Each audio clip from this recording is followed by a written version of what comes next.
All right, Maple. So you were gone. You couldn't make it to the last mission, but you did gain intel from Herta and the other bounty hunters that over half of your party was infected by the virus last time during an incident in World 3. How does Maple react to this information? I mean, she's definitely gonna be distraught because a lot of her role as a caretaker was trying to make sure to prevent the spread of disease. Mm-hmm. Yeah. So she's kind of distraught, worried a little bit. I'm gonna try and start figuring out if she can find a way to treat this on her own time. Interesting. Okay. So while you're resting, this is late at night. You're fast asleep in the Astral Express, quarantined from the others. And a vibration on your cell phone wakes you. Would Maple kind of try to sleep through the notification, or would she wake up? Is she a light sleeper? Yeah, she'll wake up. Okay.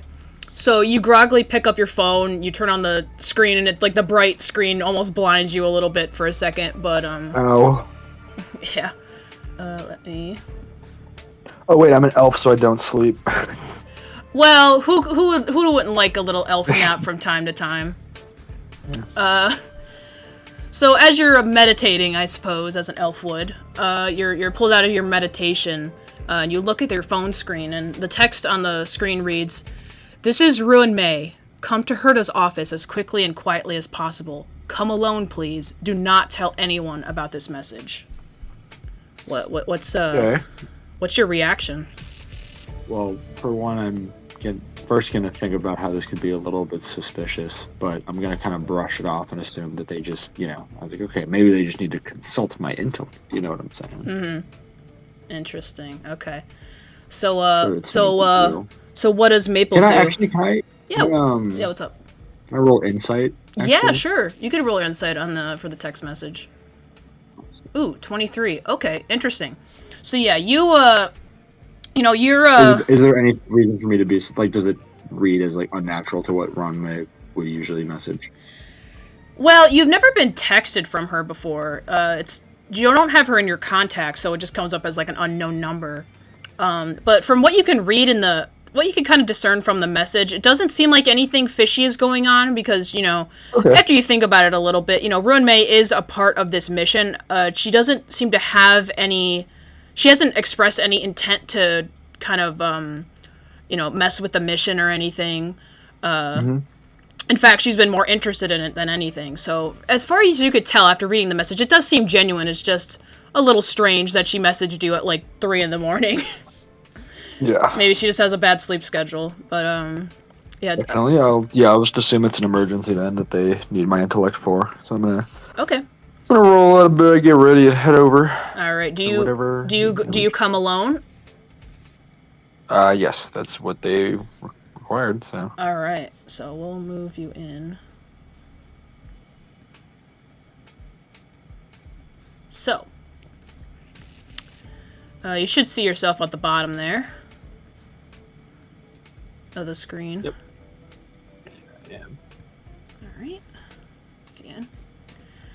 Alright, so we'll switch briefly over to Ball. Lily, there was a bit of an incident last time. And as far as Ruin May is concerned, it looks like you were infected by the virus. You've had a headache ever since. You've been feeling pretty down, under the weather, and you would have gotten that same text message. You don't know that anyone else would have gotten it, but what does Ball? How does Ball react to this text message? Would Ball come? Because you're right across the office. It's just out of the infirmary. What would Ball do in response to this text message? I think they would be suspicious how late it is and that it's just me. Mm-hmm. But I think they would go regardless because they don't want that damn headache anymore. So there may be answers. Yeah, sounds good. So, here, let me. Also, I just wanted to remark that I have dark vision, so I can see more than this. Oh, gotcha. Here, what is dark vision? 60 feet. Mine is, yes. Okay, let me change that really quick. Yippee. Insert dark vision meme here or something. There you go. Now you can probably see That's hello. exactly what I was thinking. I was like, I don't think any of this would be hidden to me. We'll just say that when you walked in, you were still tired and then you didn't see much, and then you open your eyes and now you're like, oh, here I am. Yep. Shake it off to sleep. You know how it is. Yeah, EP. So yeah, it's but regardless, you can still tell that it's dark. There's no lights on in the quiet, eerie space station. And the door to the office is currently closed. Does Maple move in? Yeah, I'll just walk up and knock. All right. I'm a pretty cordial person. All right. As you hear the knock, you'd hear Rowan May. She'll quickly here. I'll move you up. Yeah, you move up, and Rowan May opens the door, and through the crack, she speaks very quietly. She's like, "Yes, hello. Thank you for coming alone. Please come in. Shut the door quietly." And she moves back in. Okay. I kind of just shut it. Like I'm saying, I'm just still doing it as I told. Gotta shut it behind me, sneak in, you know. All right. And at the same time, Ball, you'd be exiting the infirmary there. So, yeah, you two have never met each other yet. You kind of just, you walk in and, Maple, you see somebody that you don't recognize. Okay. Oh, let me close that, actually. What is that? Who are you? Oh, sorry. I was preoccupied by the appearance of the big red thing. Oh, you haven't seen it yet? Yeah, you can see that you can see that the simulated universe is looking much worse than you did last time. Yeah. But yeah, as you both walk into the room, you kind of just awkwardly walk up to each other, and Runmei is standing in front of the screen, and the screen that's on, and you see Toto is next to her, and Toto just seems kind of like tired, weary. He just seems he's just kind of sitting there. He seems a little bit EP. Yep. Toto, as you approach him, Maple, Toto looks up at you and just kind of gives a little meep. Okay. Meeps. He's meeping. Does Toto know you? Yeah, he's a good friend of mine. Are you part of the group that I'm new in? With, Right, yes. There was a bunch of mercenaries for hire, I think most of them were. I'm just a researcher. Oh, okay. Ruin May, she'll pipe up and she'll say, yes, thank you both for coming alone. I do appreciate it. Now, Maple, this is Ball, part of a new hire of the Bounty Hunters. I'm sure, heard I gave you a small piece of information on what happened last time. It's been something that's taking up quite a lot of my time, but I now have the time to enact a little experiment that I'd like to hold. Maple, if I know correctly, you study animals and living things, correct? Yes, I'm a biologist. Perfect. And Ball, you've been experiencing headaches and fatigue ever since you came out of World 3. That's right. Yes, more or less. I see. She kind of like crosses her arms. She's speaking very quietly, as if she doesn't want to wake anyone, despite no one else really being in the rest of the room. She thinks for a second. She says, "Okay, then this should work just fine." Now, Ball, I brought you here today because, well, I brought both of you here today because I'd like your input, and I'd like you both to help me in an experiment that I want to try out. I chose you, Ball, because you have yet to meet Maple, so this should be easier to carry out. There's no friendly bias that will happen. Right, friendly bias. Perfect. Okay, now, come over here to the side of the room, and she kind of usher you guys over here, and Toto just kind of follows behind her as if he's following orders. And mind you, the room is completely dark for the exception of the light coming from what Herta's screen is here. So it's a little bit spooky in here. But Runmei she has a little computer screen. She's looking at it. Okay, now, as you know, I've been studying this sentient piece of this code that has become quite friendly with you all. Toto, as you all named him. And Toto kind of just, looks up, very curiously. She continues and says, now, I'd like to see how Toto will interact with the virus directly. The other times you guys have encountered it, Toto has seemed aloof. He's been avoidant of interacting with this, so I'd like to perform a controlled experiment to see what results when this occurs. Now, Ball, I want you to stand in front of Toto, and I'd like for you to attack him, she says very bluntly. I would prefer not to. I do no harm. Is it because I'm infected, or? Yes, precisely. I would like you to not attack him with weapons per se, but try to get in contact with that voice that's been inside your head. Maple, I want you to neutralize either Ball or Toto if things get violent. Okay. I would really prefer that my friend here not get harmed. Well, Toto, I mean. Well, that's what I mean. If things get violent and you see as though Toto will be in serious harm, I would like you to neutralize Ball if necessary. And if things get too rough for the both of you, I have my own measures of neutralizing this. Alright. Alright, I will go ahead. And, Ball, how did you take that information, use that voice that's inside your head? How does Ball take that information? Reluctantly follows through because they are curious on what will happen. Alright, so I would like you to make an intelligence saving throw for me.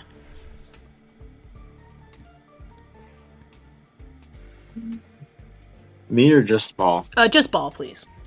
Okay, that's what I thought. Cool. Interesting.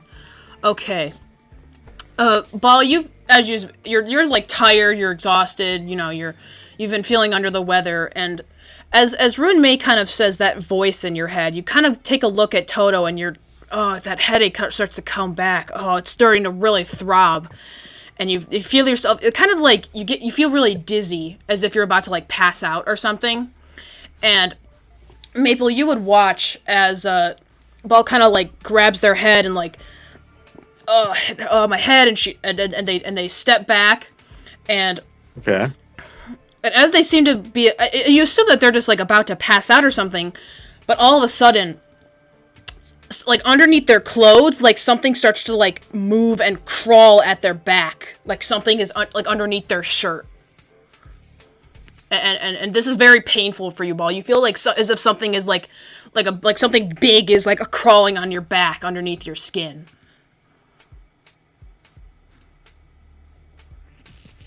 Does Maple intervene? Does Maple continue to watch? Well, Ball hasn't really acted out yet, right? She's just in pain. Yeah, Ball uses. I was waiting for Ball to do something. Yeah, Ball uses they them, by the way, just so you know. Oh, sorry. Oh no, yeah, you're fine. Yeah, but Ball isn't acting out. You see something crawling at the back under their shirt, and they seem to be their posture is kind of. I'm waiting to see if they do anything. All right, in that case, I realized I grabbed the wrong sprite for this. Give me 1 second. There we go. All right, so you Runmei, you glance over to Runmei Maple, and she's just watching very carefully. She hasn't moved, and Toto kind of steps back a little bit. He looks a little bit scared as he kind of notices that Ball is acting up. And Ball, you kind of your brain just kind of fogs out, and you hear and you begin to hear a voice echo in your head, telling this incomprehensible speech, But before you know it, before you can even try to like resist, something rips apart the clothing of your back, and Maple, you watch as a tentacle sprouts from Ball's back and lunges at Toto, and Toto's gonna make a dex save. Okay, now I step in. All right. Toto's gonna make a dex save. What does Maple like to do? Oh, I was just gonna check what my reactions are first. Yeah, go ahead. Toto, make that save. I actually put his sheet in. Oh no. So I'll wait until you. Action. Sorry, I'm just seeing if I. Oh no, you're totally fine. We'll see if Maple does, and then we'll continue.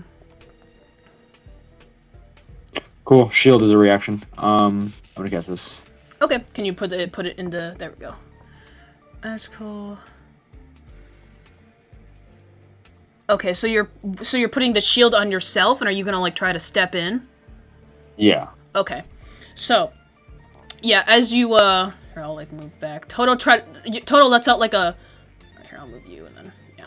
Toto lets out like a little beep, and like tries and like lunges back, and the tentacle. It seems like from the tentacles that you've seen before, this one seems less like.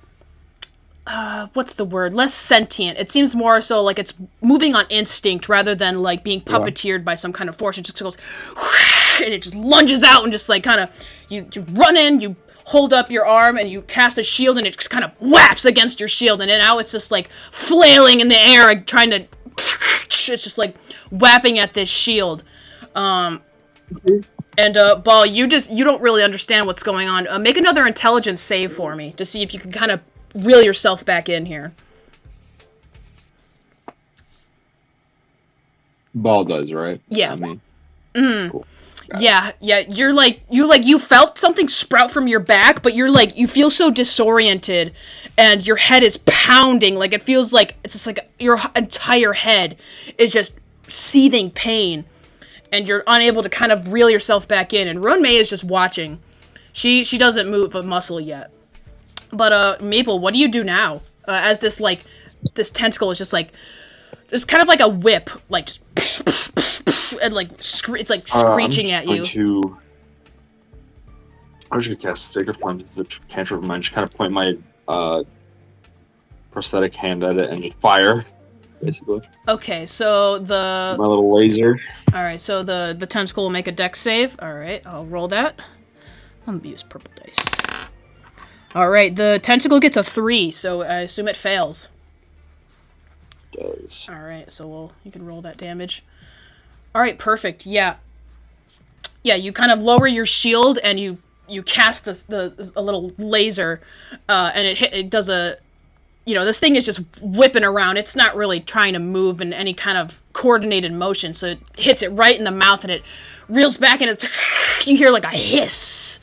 And it kind of rides back and kind of hesitates a little bit, and it's just kind of like, it's kind of like slumps onto the floor a little bit. It seems to be kind of like trying to crawl a little bit still, like kind of like a snake. Like, if you try to grab a snake, it just kind of like flails like crazy. It's just kind of like on the ground, just like flopping around like a fish. And Toto is just like petrified right now. He's just like behind you, just like terrified right now. He does not want to go anywhere near that thing. And Roan May will speak up finally and say, now I don't understand your wish to protect Toto from this, but I would appreciate it if you would let Toto get near it. Alright, as long as it doesn't spread the infection further. What happens will happen. I just would like to see why Toto is so avoidant of touching this thing.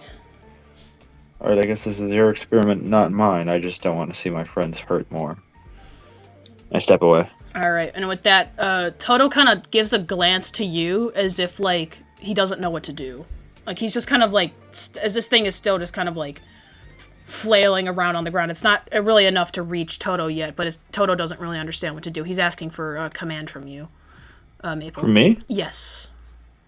Get him to open a portal, I wonder. Well... Oh, what is my understanding of how his teleportation works? Make just make an intelligence check for me. See if you kind of. Okay. I've known him for a little while now. Yeah, we'll see if you've kind of picked up on some things. Yeah, everybody's just rolling 9. What the heck is going on? Yeah, we'll say that, like, over the time you spent with Toto, you can tell that he has some kind of interspatial abilities. Not really potent, but, that he can kind of warp himself. We'll say, at least a good distance. He can teleport himself. And one other person. You've seen him as he moved those researchers that you guys rescued at the space station back very first session, I think. So okay. You know that he has some kind of interspatial abilities. Okay, cool. Well, so I want to do this kind of stealthily, like without Runmay's notice. Okay. I want to be able to like signal to Toto to like kind of flee. Whether you think that should be animal handling, sleight of hand, or stealth, that's up Let's to you. do stealth, and I'll have Runmay make a perception check against that. Okay. Oh, okay, yeah. She doesn't notice. So, explain to me how you command to Toto. That's what I was saying. I'm just gonna assume that me and him have established some kind of signal by now. So yeah. I kind of like tap with my prosthetic hand against my leg or something. Just like I said, literally just doing a hand signal out of sight from Ronmay. Okay. So yeah, Ronmay doesn't notice this, but Toto kind of just like, he seems a little bit hesitant. He seems a little bit nervous because he's like, he doesn't want to mess up or get in trouble or anything, but he just goes, meep, and you watch like a little portal open up beneath him, and he zooms over here to the other side of the room, and you watch him kind of pop up over here, and Ronmay doesn't... Oh, I thought he could leave. Can he not leave the room? You don't know that yet, but he just kind of like, he just got further away from the virus. And Ronmay kind of just turns over there, and she's like, she seems a little bit confused, and you see a little tinge of frustration in her eyes as she's kind of looking, and she says, "Okay, I do hope I don't have to be forceful with this, but Toto, I'd like you to get closer to it." And Toto just kind of like, again, he seems really hesitant about this. And Ball, in the meantime, you're still... Give me another intelligence save. We're gonna keep seeing if Ball can reel themselves in as this. Yeah, your head hurty. Wow. Head hurt. Damn. Bad. Yeah, this tentacle out of your back is just flailing around like a noodle all over the place. You have no means of either controlling this. It is just moving on its own. But Maple, what would you like to do next? We're not really going in initiative. I'm not really prompted to do anything right now, so. All right. In that case, we'll say that trying to ensure that Toto will get away, but that nothing's threatening him immediately, so. All right. You can try and have him flee again. You can kind of try to signal to him to leave the room. Well, that's what I had tried to do the first time. When okay. Okay, okay, I didn't get that. So we'll say, let me read my notes real quick. Read this thing's abilities. Interesting. Alright, in that case, Toto's gonna try to, he's gonna try to flee, and you watch as he kind of opens another portal, and, you kind of see him disappear. You don't really know where he went, but you don't see him anymore, and now, Ronmay is just kind of lets out a sigh, like, okay. Kind of annoyed. Yeah, she lets out, like, a sigh, and she seems kind of annoyed now. She's like, okay. It seems that this creature is very adamant on, not touching this. She goes over and she opens the door. She leaves and she kind of sees Toto in the corner and she's like, oh. and Toto just kind of like lets out a meep of fear. She's like, Yeah. you can escape again, but I'd like you to know that this is for your friends, as they put it. And I'll have her make a persuasion check to see if she can kind of convince Toto. She's not very good at... She is also a biologist as well, but she does know how to... Is it against anything I can do? Because, I mean, I'm also trying to persuade Toto of something. And I would say I have more rapport than she does, you know? Yeah, she does. So she's going to make a persuasion check. She gets a 17. So Toto kind of just, like... He's a little bit more scared of her. He's kind of just, like, following orders out of intimidation than anything else, you know? Rather than, like... He actually likes you, you know? So he kind of just scoots back in, and, you know, and roommate closes the door again. And, she's like, standing in front of the door, just so that Toto doesn't, like, try to escape again. She's, like, trying to train a dog right now, so she's, like, a little pissed right now. She's like, okay. Now I want you to... You see your friend over there, struggling. I know you've just met them, but they don't seem to be in a good space right now. And, Ball, should we quarantine them? I'm gonna kind of, like, ask. Yeah. Runmei, replies, she's like, not quite yet, Perhaps we should have Toto make the choice. We can either quarantine this friend further, or he can show us something that... he may or may not have the capabilities of doing. And with that, Toto kind of, like, looks between you both. And he lets out, like, a little meep. He goes over to you, Ball. And, this wire kind of, like, curls around and, like, and, like, you know how, like, when a dog runs to the full length of its leash, but, so it's just kind of, like, just right in the face of Toto, you know, like, the tentacle can't move any further, but it's, like, right in Toto's face, just, like, kind of yapping at him, like, hissing, and Toto kind of just, like, kind of looks at it, and then he's gonna, give a glance to you, again, Maple. He's very scared and directionless right now. Well, Runmei said the choice should be up to him, so I think I'm going to kind of just let him on his course now, because he has not been able to flee. Okay, let's have Toto make a little check here. Damn, another 17. Okay. So, we're getting a lot of the same number today, I guess. Yep. Yeah, so with that, Toto kind of, like, he panics a little bit because he's so used to taking orders from everyone. He doesn't really know how to make choices for himself yet. He's just been kind of like, he doesn't really know what he is or who he is or what his like direction is yet. But he does know that he's been having a lot of he's been making a lot of happy memories with the party trying to solve this mystery here. And seeing Ball kind of just, like... Ball's, like, on their knees now, just kind of, like, clutching their head, just, like, making little grunts of pain, like, ugh! Like they're clearly suffering, and Toto looks at this, and... Toto is going to... make an attack roll against the wire. He's gonna try to protect his friends.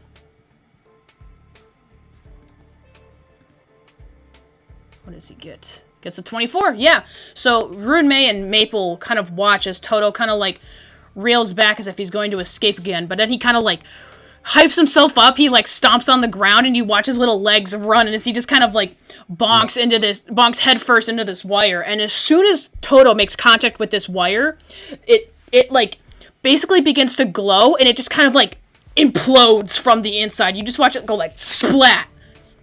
And Ball, all of a sudden, you feel yourself kind of come back to reality. You feel like the headache is slowly wearing off, and you can kind of make sense of what's going on now. And you just kind of see Toto in front of you, and there's just like this red, like mucusy liquid, like all over the floor. Oh. and if you were to look over at Runmei, Maple, you would see that her eyes are wide. Like she's actually kind of impressed. Nice. What happened? That's a good question. Runmei, like, kind of just like, okay. She kind of just walks over. No, I expected him to get attacked, but I didn't expect him to destroyed in one hit. And she kind of kneels down at this liquid that remains of this thing, and she kind of like puts her finger to it, and she kind of like as if she's like kind of testing it. She kind of like sticks it between her pointer finger and her thumb, kind of like testing its like viscousness, I guess. Interesting. She kind of just like looks at it again. I don't sense any traces of the virus from this. What did you do, little one? As she kind of turns to Toto, and Toto looks just as surprised as everyone else does. He just kind of looks on the floor and he's like, meep, meep. Toto did that? Meep. What is he? That's a very good question. We still don't know quite yet, but it seems our little friend here has the potential to manipulate the virus, albeit in small increments, as he's completely removed it from this equation.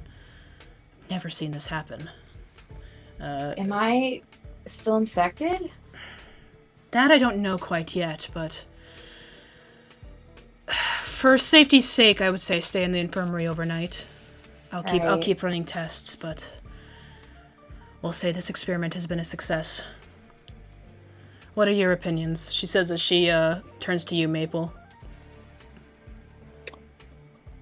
Sorry, my opinions on what? Like, what just happened? Yeah, I'm just like, what the hell do you think Toto is? Like, why could he do that? Like, what are your thoughts?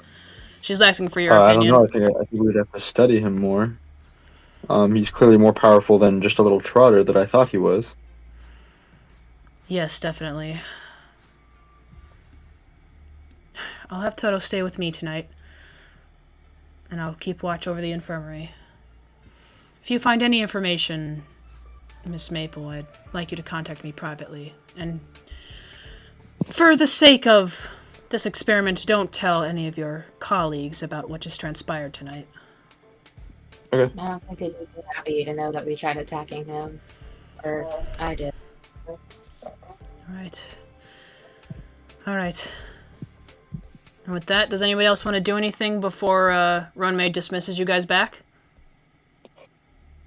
I was just gonna give Toto like a little pat on the head, kind of some I was gonna reassurance. say the same thing. You guys just both give him pats? Aw, yeah. Toto seems still a little bit, like, spooked a little bit, but as you guys give him a pat, he kind of feels more accomplished. He's glad that he was able to help. And he just gives a little meep! And he goes with Runmei. He's a little scared of her, but he knows he'll be okay because you guys won't let him get hurt. He was very appreciative of how Maple immediately stepped in for him. But yeah, all right. With that, everybody else can unmute. We're gonna move on. Thank you both for that experiment. Of course. All right.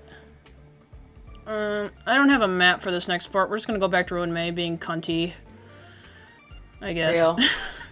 Let's go back to her. This is her running tests overnight, I guess. Okay. She's so sly. She's so cunty. Alright.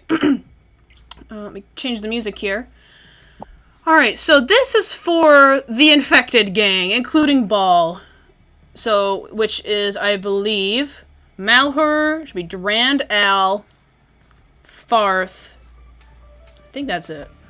And Ball, of course. So let me change the music over.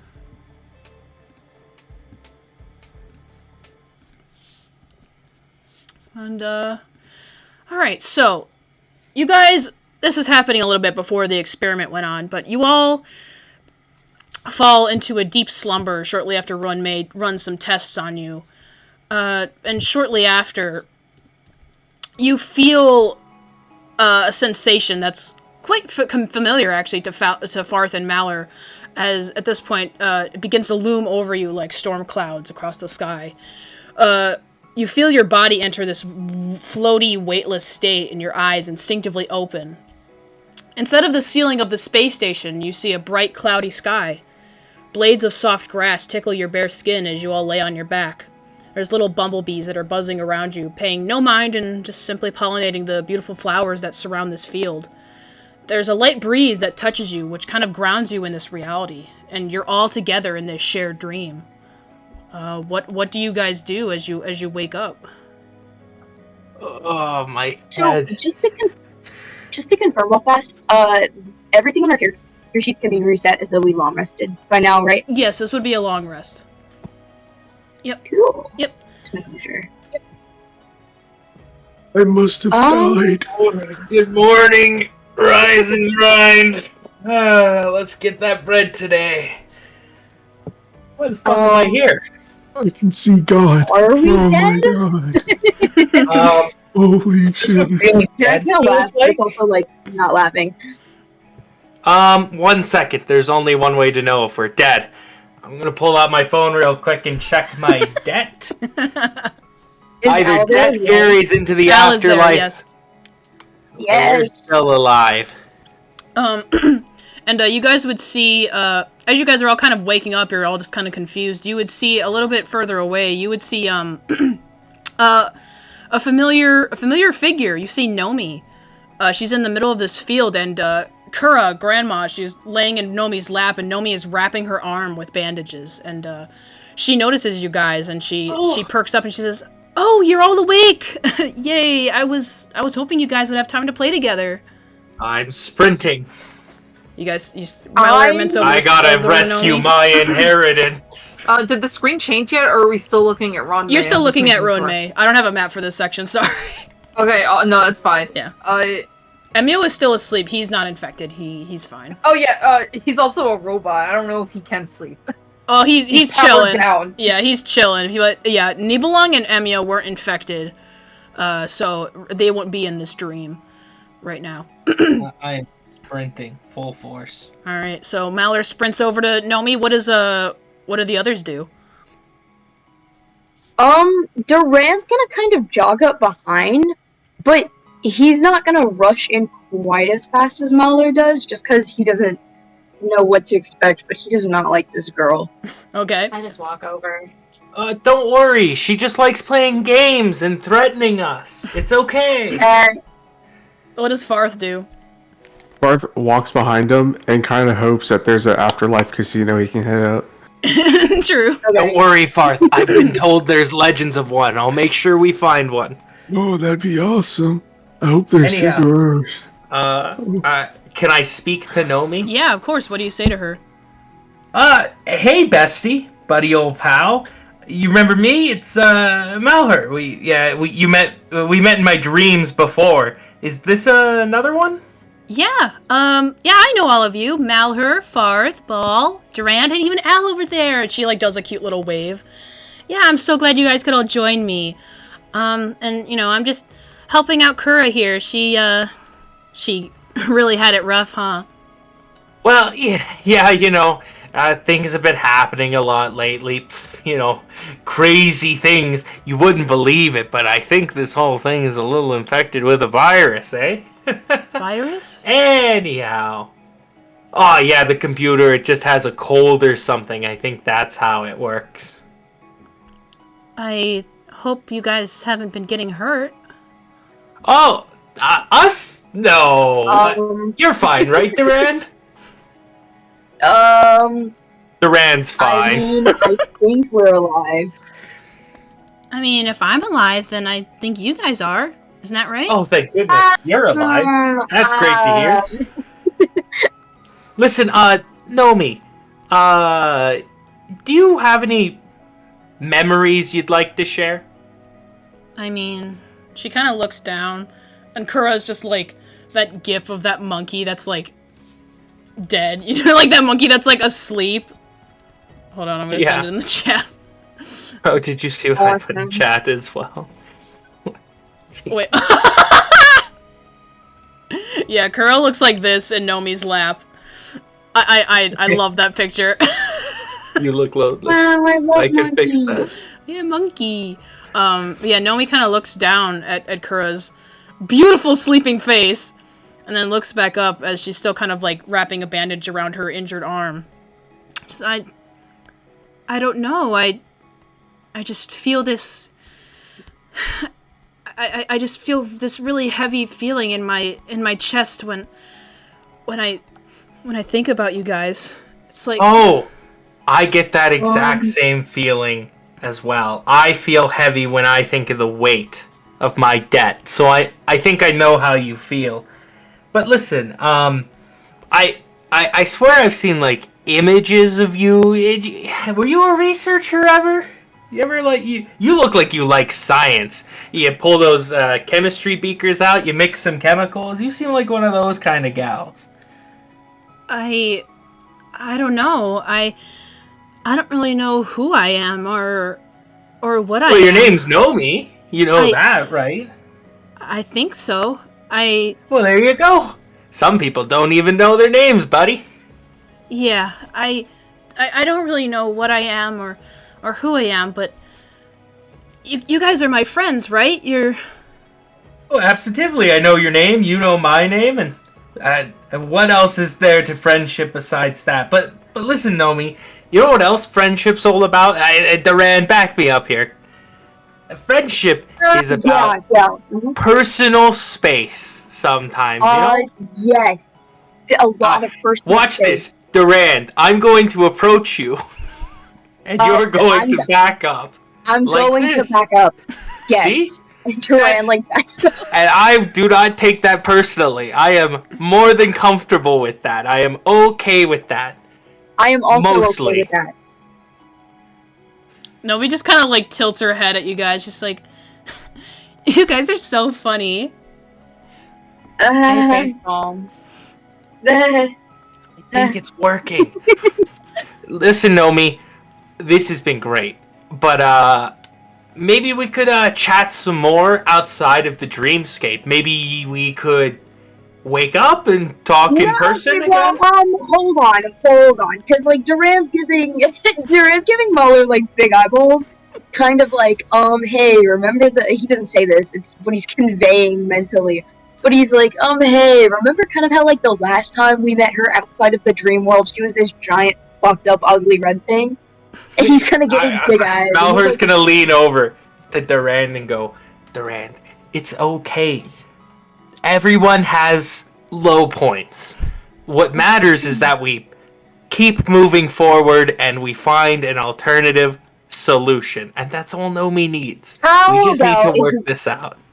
How about, he turns to Naomi, how about, because we're like super busy right now, like, with this whole mission, but once that's over, we will have so much time to play, and it will be so fun, and we will let you know when that is.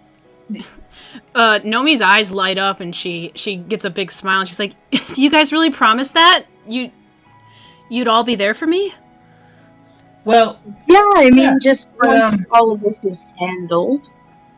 Okay. But for real, I got your back. Well, I'm still here too. So while this is going on, as she continues to talk, you guys kind of feel your body start to get heavier and heavier as this kind of dream is escaping. And that's weighing me down again. And Nomi still continues to talk, and she's like, "Wait, before you go, while I'm still here, I promise I'll protect all of you." And that's kind of the last thing you guys hear before you all wake up. This is just like Baldur's Gate. Oh my god, I don't know that game. I don't know the lore of that game. Oh. What the fuck is a gate? Yeah, who the hell is Baldur? Oh yeah, Durand says that. Durand plays Baldur's Gate. Alright, and with that, we will wake up, and now everybody can unmute this time. I promise we won't split up again. Unless you guys all want to. And let me get the music. We'll start with the... So, Infirmary Gang. You guys all wake up, and, yeah. Runmei kind of, like, flicks on the light, and you kind of feel like that's what actually woke you up. And, she... As you guys are kind of, like, groggily looking up, she has a shocked look on her face. She's like... What's up? How did this happen? What? And she runs over to you, Ball, and she kind of is like, turn around. Okay. Maple darts in! Maple is here! How are you? Oh, you weren't here last time. Did you give Jingyuan my number like I asked? What? Maple, you got my back, right? He's like, I thought you wanted the blue one. And as The heart wants what the heart can't have. You turn around and May kind of just like opens your like hospital gown shirt and your back is fine. There is nothing on your back. It's just your normal skin. And she's like, that can't be possible. And she like buttons up your shirt back up. She takes a look over at Kura. Her arm is completely fine and she's like, what? How? And she looks over and Toto is just like, has a really happy kind of disposition on him. And he's just like, meep, meep, meep, meep, meep. Oh, Toto's here too. So Durand pipes up and he's like kind of eyeballing Malheur, but he's like no clue what's up with Ball. But and he starts eyeballing Grandma's arm.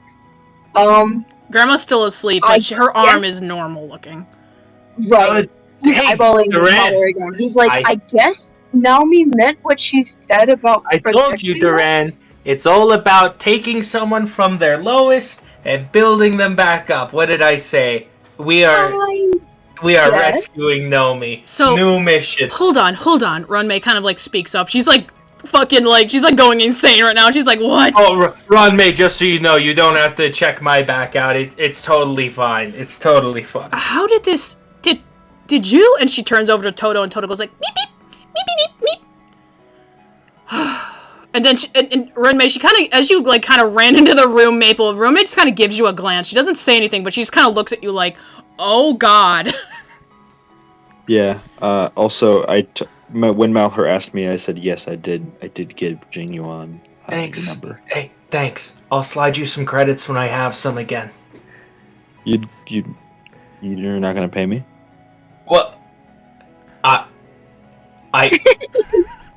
Maple, have you seen my bank account? I'm gonna pull out my phone and slide it under. So I want Maple to see the negative 10,650,800 credits in my bank account. I just want to show that to Maple. Oh, good heavens! Durand's like watching this.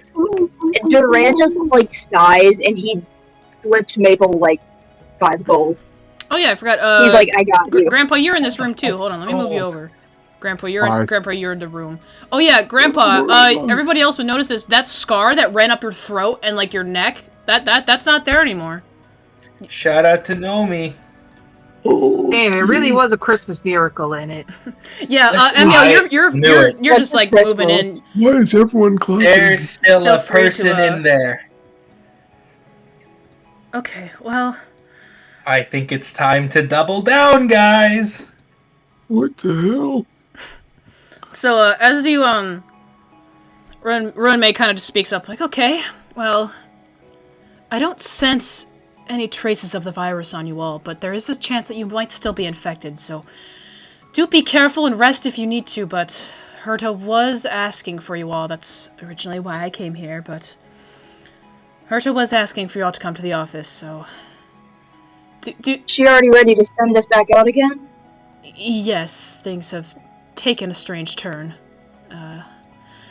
Okay. And she's just kind of like, you can see her like sweating and she's like, what the fuck? And she just kind of walks out of the room. And you hear, people talking outside. There's like a big crowd of people outside. Durand's just gonna go. Cause what? They were waiting for me. Durand, as you walk out, you are immediately like, someone just, you don't know, just runs up and just like gives you a giant hug. And he's like, you made it! You're not dead! And as you kind of notice this, you notice that this is like an old friend of yours from back where your fight club is. This is Luca from Belobog. He's one of your old friends, and I know my buddy. And he runs the fight club with you. He's like the reigning champion, and he like gives you a big hug. And he's like, oh my god, okay. You know, Clara told me what was going on, so I made it all the way over here, and I'm so glad you're okay. Hey, let's... Whoa, okay, whoa. Wait, he sets a hand on his head, and he, like, ruffles his hair, but he's like, I'm happy to see you, but... also surprised. What's up with the fight club? I thought you were the one watching over it right now. Yeah, so about that, I kind of got really worried, and I kind of asked Zila to kind of watch it for me. But it's fine. I'm only here for like a day. I just wanted to check up on you guys because I heard you got hurt and I was like really worried. But you're okay now, so it's all right. And he's like really excited. He's like jumping up and down. He's like, yippee! Durand just lets this happen and he smiles because he's like, you know what? He appreciates it. It's nice to see a familiar face. Oh, sorry. He makes that and he kind of notices that everybody's like, they're like hogging the doorway. He's like, oh, sorry. And as you guys all step out, for those who check, you see that like everyone is in the office right now. And as soon as you all step out, like all the shopkeepers like run over, and and you see Sampo in the corner, and yeah, and like all the shopkeepers run over, and even Clara is like, I heard what happened, and I was really worried because, you know, we set up this shop just to help out, but I didn't really know it was going to be that dangerous. But it looks like you guys are okay. You recovered really fast. Yeah, mysteriously fast, but I think that's something we can worry about later. And Maple, I see you're still chilling in the infirmary. Did you want to do anything with Toto? Yeah, I was just going up to say hello to Toto again, trying to see if his condition has changed since the last time I saw him. Okay, make an animal handling check for me. Okay.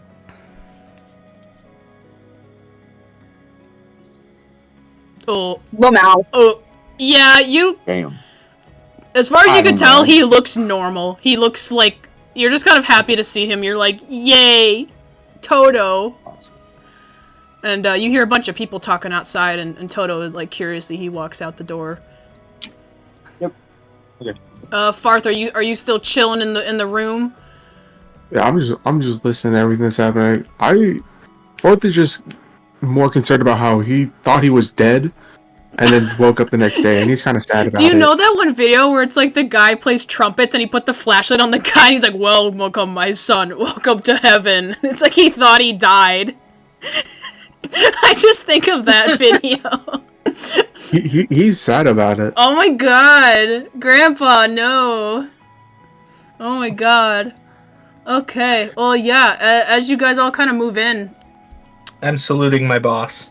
As you do. And Emio, you kind of walk into the office and you originally you got a message that Herta just wanted to meet in the office, but now like miraculously all your friends have been like healed and you don't really know what's going on, but like everybody is in the fucking office. Well, shoik. Okay. I didn't think I'd see you guys back up without them weird disease things on you, but I'm glad you're all right. Yeah, us too. Listen, I'm just saluting to Topaz and saying apologies for sleeping on company time, madam. I was eepy. I was sick. Yeah, clearly. But you're back up. How does this affect my debt? It's still there. Alice dancing around Luca.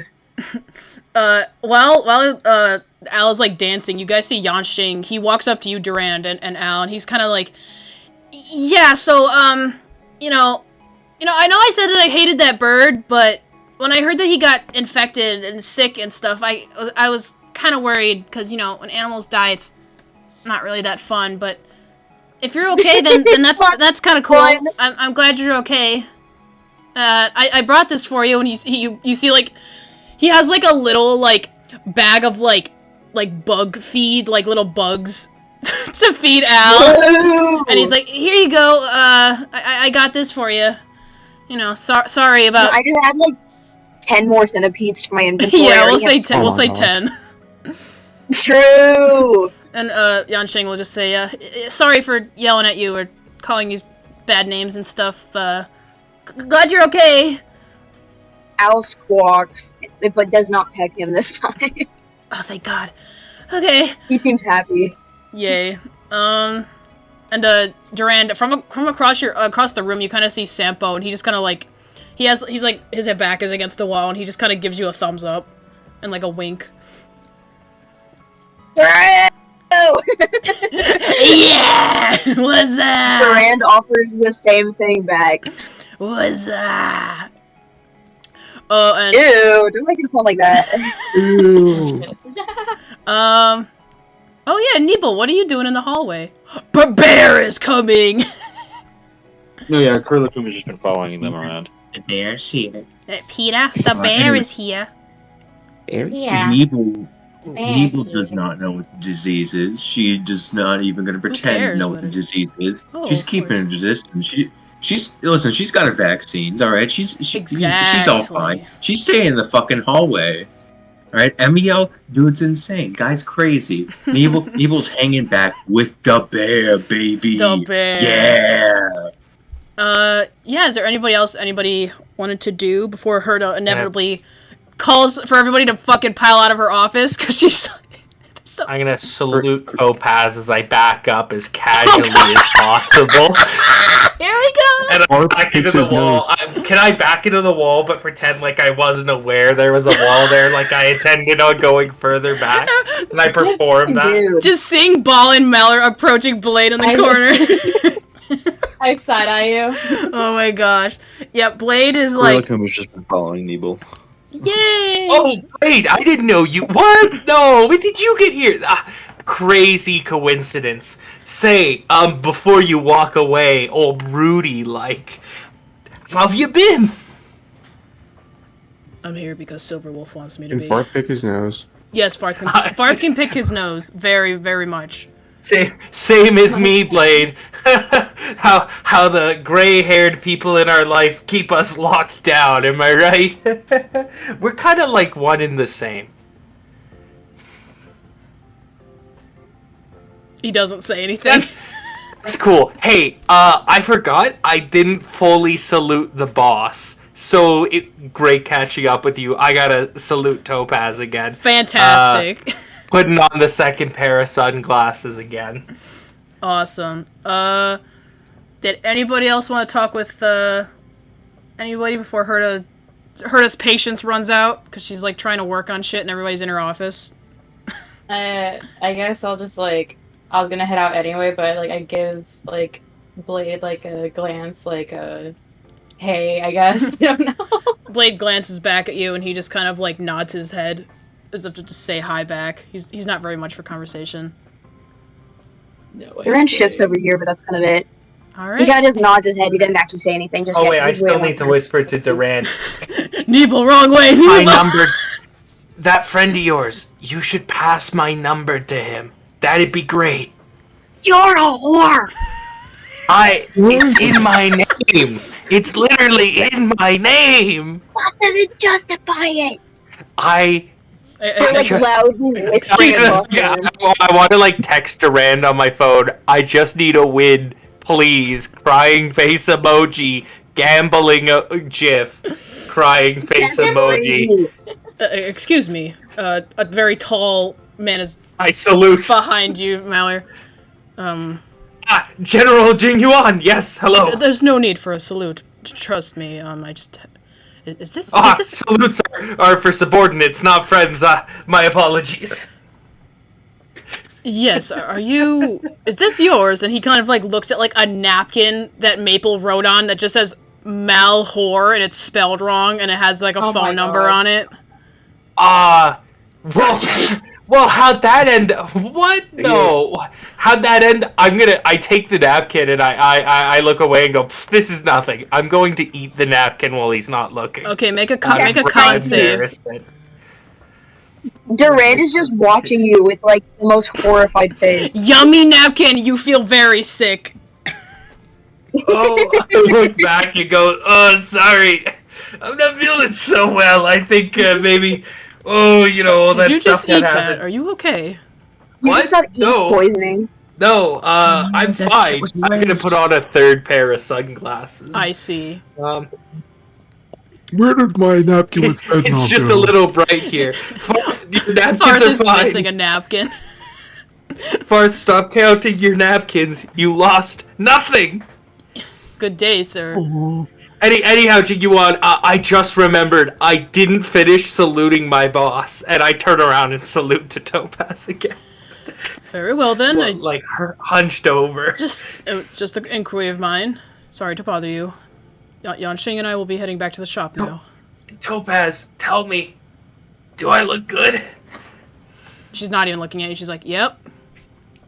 Hell yeah. All right, and with that, everybody heads back to the shop. Move them back. Move Svarog back. Clara goes back. Everybody was just checking in on you. Glad to see the party is strangely okay. As Sampo passes by you, Ball, he's just like, "Hello to you, favorite customer." Or second, third favorite, yeah. Haha. And he just kind of like... Hi. walks out, opens the door and closes it. And Luca, he kind of just like, "Okay, guess we're all leaving. Bye!" Durand kind of like waves goodbye. Yeah, I'll catch up with you again soon. Just keep an eye on the place in the meantime. Yep, I sure will. Hopefully Zila hasn't burned it down by now. Ha ha ha. Like- Ha ha ha ha ha ha. I need to stop. Please, I can give him my number. Please, come back. Oh, you trying to Fuck call yeah, this guy right. down? No, I'm not Don't gonna yell to him. fuck I him. was gonna try and catch him, but he's too fast. Back to saluting I Topaz see. and Kane. All Next right. time.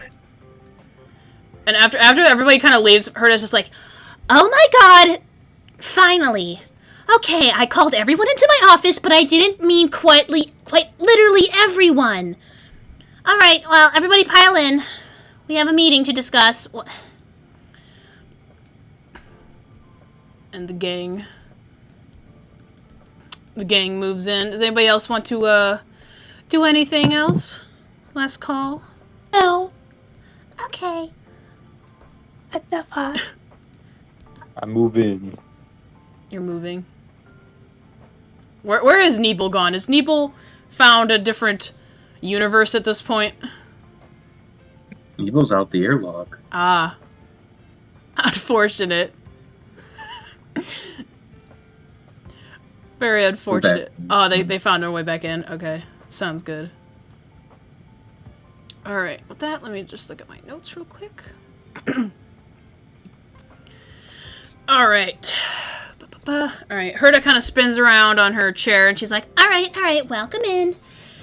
Now, I originally was just going to discuss moving forward with the uninfected bounty hunters, but May has reported to me just now that overnight a certain sentient piece of code has learned how to manipulate this virus. Am I correct?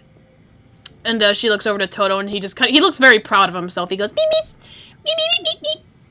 Okay, perfect. Well, that just means that this next mission will be much easier for you all, so here's your paycheck from last time. And I would like all of you to add 1,700 cosmic fragments to your inventory as the direct deposit has come through. It's payday. Wait, how much money? 1,700. I'll write it in the chat. We each get 1,700? Yes. Does Topaz know? Yeah, she's right there. She agreed to it. Topaz. So we just add 1,700 Can this gold? go in my offshore? I mean, my other bank account that is not located on the same place as my main account? What? Can I have this money, or is this going to pay debt? It's going to your debt, obviously. Oh. No. I was gonna buy some ice cream. It might kill the flavor of this napkin. I mean, you're the one who ate it. I didn't eat a napkin. Who said that? Never mind. Alright, but yeah, as you all you all kind of check your bank accounts and you're like, yay! And Malheur's like, ugh! Herta continues and she's like, Okay, well, you know, as business says, we'll be moving into World 4.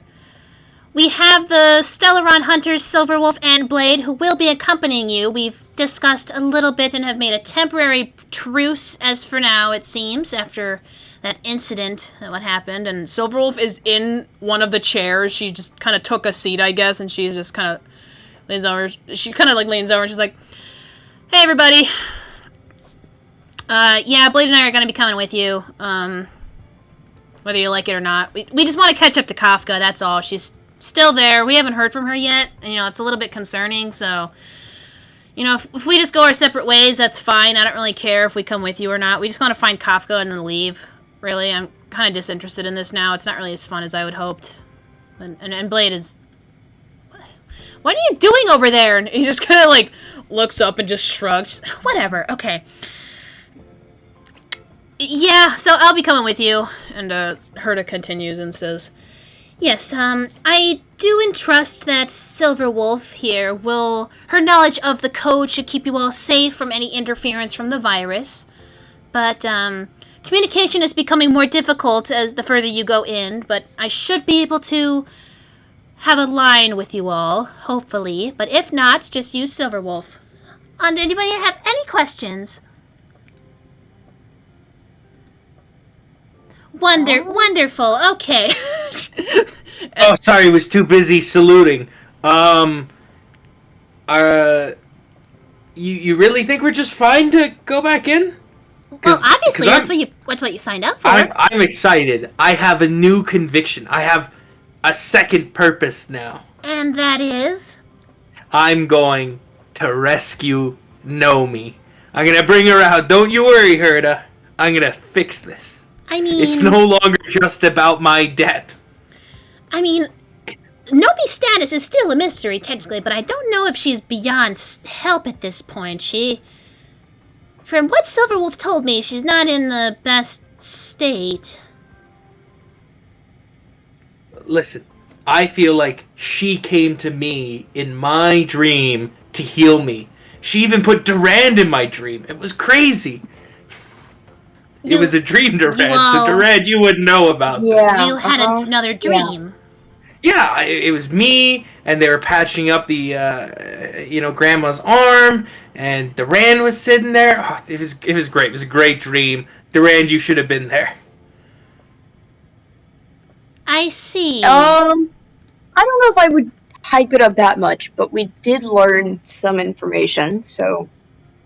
Okay, do tell. Wait, you had the same dream? Yes, he just turns back to Herta. We talked to Nomi, who, we've been encountering lately, both Malheur in his one dream before this, and then in the real world last time. I believe that's how we got infected, but she was a human this time, and much nicer. She was bandaging up Grandma's arm. He, motioned back towards the room they were previously in. She wanted to play with us, but me and Malheur tended to, stall it out a bit, and instead just keep it to conversation only. I told her that we probably wouldn't be able to do that until we got done with this mission, so hopefully that doesn't become an issue, but before we left, she made some comment about protecting us. So he just kind of looks back to Malheur and he's like, do you have anything to add? Very interesting. Okay. Well, I'll keep that in mind. She's just kind of flabbergasted at that. She's like, what? But listen, all you need to know is Nomi. I'm gonna say it. Nomi's our friend now. We just got to get through all the virusy stuff and the trying to kill us stuff and the horrific looking monster stuff and the sending things after to kill us stuff. And there's a person there. The thing is, she didn't seem to remember anything about herself from prior to this dream. I'm imagining the virus is doing some... in a disconnected state. Yeah, I feel like the virus is probably doing some real big damage to her mental state, but you know what? We all take a bit of mental damage here and there from things. I bet all she needs is a paid vacation. You've taken plenty of mental damage. Physical right now, based on how that napkin that someone lost is digesting. Don't tell Farthe. Yeah, but you had mental damage to eat it in the first place. They just start bickering. Don't tell Farthe. Please don't tell Farthe. If he finds out I ate his napkin, he's gonna take me out of the inheritance. I'm begging. I'm gonna fucking kill you. I'm gonna get dressed. Grandpa enters the scene. Wait, Farthe, did you check under your chair? This will give me at least 5 minutes to find another napkin. I didn't check the chair. You're right. Give me 1 second. Oh, my back. Oh, my hip. Oh, my. All right, go on in. Alright. Oh no, I found your napkin. It's inside the portal. I gotta go. I immediately run in because I don't want to deal with this shit. All right, that gave me plenty of time to set up the next map. Thank God. So let me change the music here, and then we'll move on in. All right. Durand, do you know any do you have any potato chips? I want to write the next note on a chip.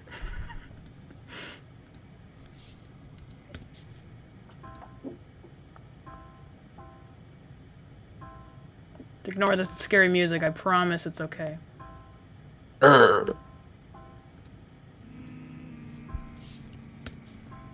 do this for now. Okay. Let's see. Let me move to my notes here. Alright, so you guys all... Your molecules are inserted into this simulated universe. The Stellaron Hunters follow shortly behind. And you're all separated.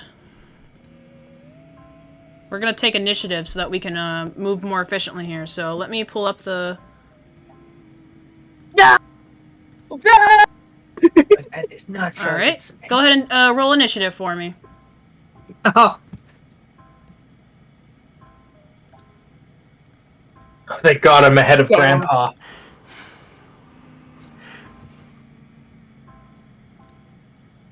boy, that rolled pretty sucked in it. Yeah, just a little bit. You know, we're not gonna write home Where's about initiative it, again, you know. or do I have to type it? You just click the button. It's right above On your your hit hit points sheet. on the sheet. You Next can pretty time, much do almost every roll through your sheet if it has to do with a stat. Mm-hmm. Oh, I'm in the shadow dimension. The Shadow Realm. God, I'm glad I still wear my glow sticks.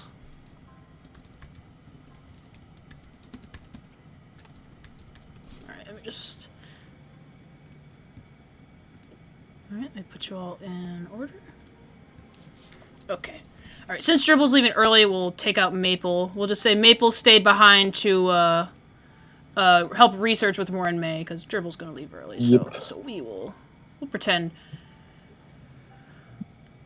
We'll say Maple never went in, Maple's staying behind. She'll help y'all later. Okay. Is that everybody in the Zaturn order? Yeah.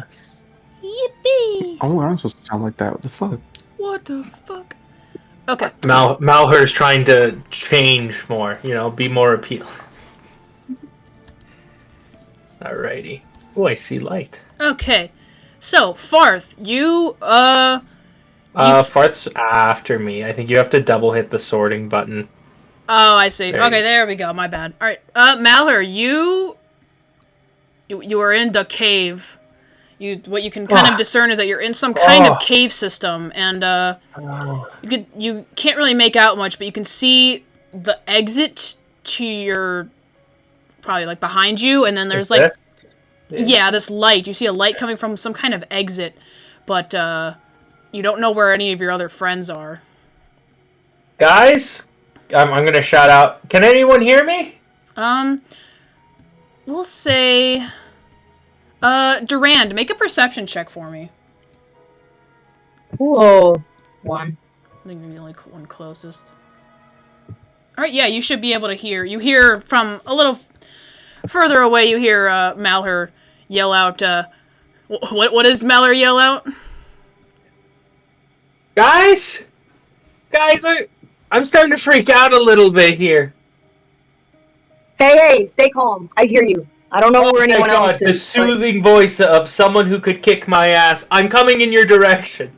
Alright. I'm coming towards you. Yeah, you would see... Which way do I hear the voice? Surrounding you? I feel like I'm shut in. Can I discern the direction of the voice? Yeah, you would discern it's from this way. Okay, 5, 10, 15, 20, 25, 30. I'm going to dash 35, 40, 45, 50, 60. Hey, bestie. You see your bestie. Durand about shits himself. He jumps out of his skin. Oh my! I'm out of breath right now. I sprinted towards Durand. Malheur jump scare. I'm on my knees on the ground coughing. That napkin really knocked the wind out of me. It's like the Foxy jump scare from FNAF if he just landed like beneath the security guard. Yeah. Dude, Durand like about jumps out of his skin and like curses under his breath. Jeez! Fuck! Don't just jump out of the darkness like that. Yeah. Sorry. Yeah. That's all I feel like doing here. I'm gonna stop here. Yeah. All right. That'll we'll be move my on. turn. Farthe, it's your turn. It's dark and cold and scary. Farthe gets up after crawling to the portal after his hip and his back blow out because he's going under a chair. He's like, oh, I need to find someone quick. Oh, my back hurts. And he keeps walking like 5, 15, 20 feet out. Are you moving stealthily? He's moving slowly, not necessarily stealthily. Alright, sounds good. I'm gonna just... crawling over around. Alright, yeah, you kind of... To your left, as you're moving, you kind of hear something sloshing around in, like, some water. Like, you hear, like, kind of, like, splashing in water. You don't really know from where, though. Oh, thank God someone can kill me in this world. Alright.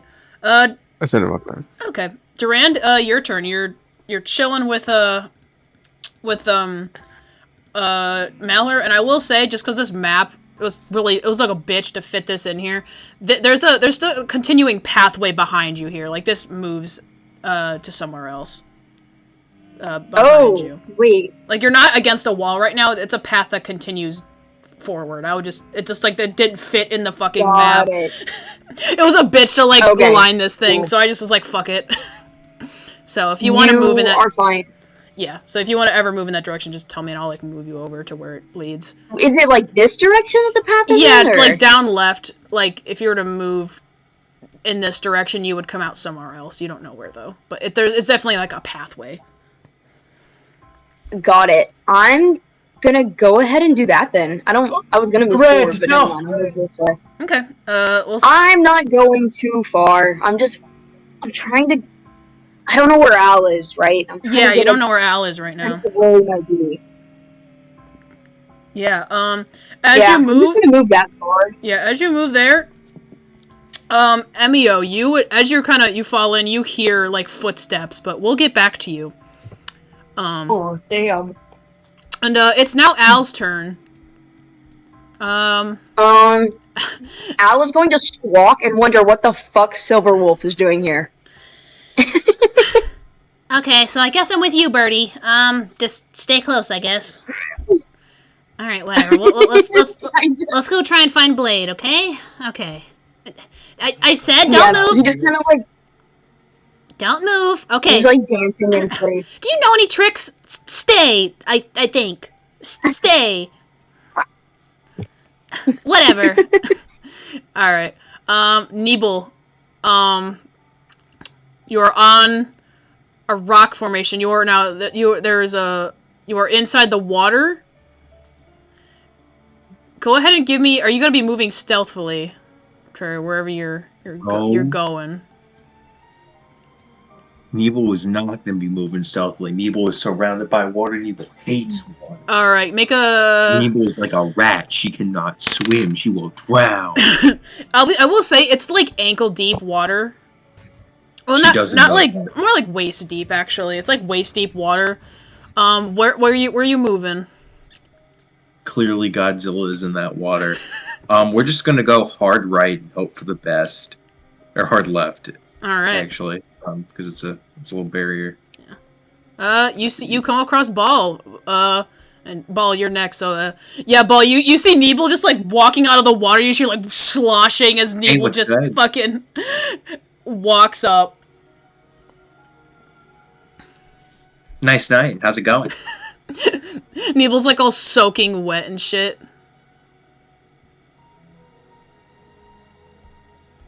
Lily? Oh, sorry. Oh, yeah, you're good. It's your turn. Oh my god, they're dead. Have you countered anyone else yet? No, I'll be real. I just started moving. There's a bunch of water up there. I'm not going back there. Don't make me. Right, let's get that clear. But no, I came from the right. It's a whole mess. I guess we just go This left sucks. then. Do you have a light? I do Yeah, not. let's just go left. Both of you would hear something sloshing in the water more as you, Go faster, go faster, go faster, go faster. Let me just, Oop. I put that on the wrong fucking layer. Oh. Wrong layer. See that shape? Oh no. Oh no. Alright, so you guys move? Okay. Emio, it's your turn. Where are you at, Emio? Emio, you feel footsteps like coming in kind of like from behind you. Like echoed footsteps. Almost sort of like in reaction he casts dancing lights. Ooh, okay. Light up to 60 feet in a new spot. Okay, where are you gonna put that? I'm gonna put it like little ways like behind wherever the noise, the footsteps are coming from. He wants to see. All right, we'll say. I'll just put like a little torch down. Womp. As you, Durand, as you're like walking down the like hallway, you come across. You just see like a light boom up, and now you just see like a very bright light in the distance, and like kind of like about 5 feet away. And now the little cave system is mostly lit. Emio's gonna be like, "Oi!" and he's gonna like wave like over here. Well, that's 2 out of however many of us. 3 if you include me. Malheur's just behind me. He'll catch up in a second. Oh, all right. Any of you figure out like what's going on, or Emio, give me a perception check. Not exactly. a perception check? Yes, sir. Durand's just gonna make a quick reply. Not too sure what's happening right now, but my main priority is finding Al. Alright, 19. There's something in the water. You see you see it kind of raising up like a little like shark fin. Almost like a tentacle. Oh, God damn. Almost kind of like the head of like a long-necked like Nessie beast kind of thing. It's like it just kind of slowly it definitely heard your conversation. It's not quite. Would Durand see this? No, not yet. But Emio does hear it and see it kind of lurching up. Oh, God damn it! Did you see that? See what? What happened? There's something in the water. The water.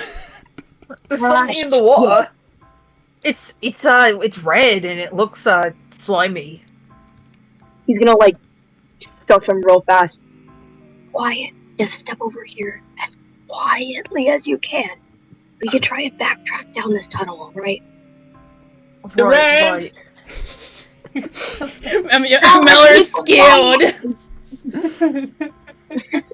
All right. Durand's had to turn into a babysitter this Literally. That's so funny. All right, and with that, I'm just gonna do a little bit of DM things. Oh, Toto's gonna move. He's scared, but he heard voices up ahead, so he. Meep. Meep. Ball and Nibelung, you guys see Toto run up, and he's just a ball of sunshine. But can I pick him up? Yeah, he's like about the size of like a baby pig. Aww. So he's like, you can hold him. He's a little bit fat, but you know, yeah. If you pick him up and he's just like his little like stubby arms are just like in the air. He's like meep. My son. I think you can drill one. My son, really? Yeah. My son. He's like Simba. Hold him up. Alright, and then I'm just gonna move a few things. Alright. I guess Al would be the only one to see this, but, yeah, Silverwolf is kind of like, alright, stay! And, she kind of moves over a little bit, and she's like, kind of steps into the water. Is Blade on the wrong fucking layer? Bruh. Where is my man? Where's my... Send him to hell. No, there he is. Okay. I just forgot to give him a fucking light source. Okay. Bro can't fucking see. There we go. Okay. She steps into the water and she sees Blade, like, just kind of perched up atop this, like, large, like, rock structure. And he's just kind of, like, sitting with crossed legs. And he looks over to, Silverwolf and he just simply says, "There's things in the water. I don't think you should step in that." "Ah, it's fine. Oh, Jesus!" And, let me... Oh, space Jesus. She's like, "Oh, God!" And something kind of slithers up and she steps back. She's like, "Okay, Birdie, stay. Birdie, stay. Stay!" Okay, and I'm gonna add this thing into the turn order. Actually, I should add Silverwolf and Blade in. Add turn. Add turn. Add turn. And then let me... One Secaroni. He's a pepperoni. Alright,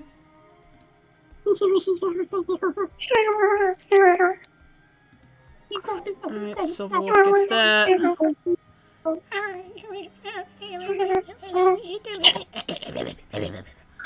Whoa, to the freak. Sorry. My bad. Alright, let me resort. Alright. Alright, we go back to the top of the order. It is now, Malheur's turn. Malheur, what are you doing there, buddy? Well, it sounds like Durand and Emio are trying to be sneaky. So I, too, will sneak away. Alright, you're gonna try and... Alright, give me a... Actually, no, you don't need it. If you want to make a stealth check, go ahead. 60. Alright, I'm up here As now. you step over there, you would see that there's like a tunnel over this way. And you hear like fighting and yelling up this way. Can you hear me? You hear in response, "Is that you, one of you bounty hunter nerds?" Oh, you're Blade's handler. Yeah, I'm one of the bounty hunters. We could use some backup here. She kind of yells back as you hear like Oh. you hear like a lot of splashing of water. Well, I'm kind of tired. I can't move any further, so I'll help you in an indeterminate amount of time. Bring them to me. It's a little bit difficult. I'm gonna prep a reaction. I don't know, what can I do? I got 60 feet of movement. Any way to move further? I don't want to waste a blink yet. Sorry, Silverwolf, you're gonna be waiting. My stomach is hurting right now, and I can't move any further. So see you in like 30 seconds. All right, whatever. And it's her turn, and let's have her. Let me just.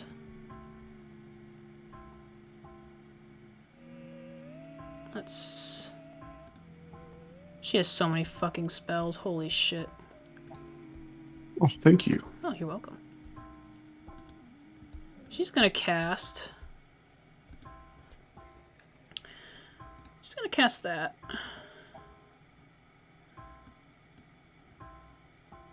Let me see.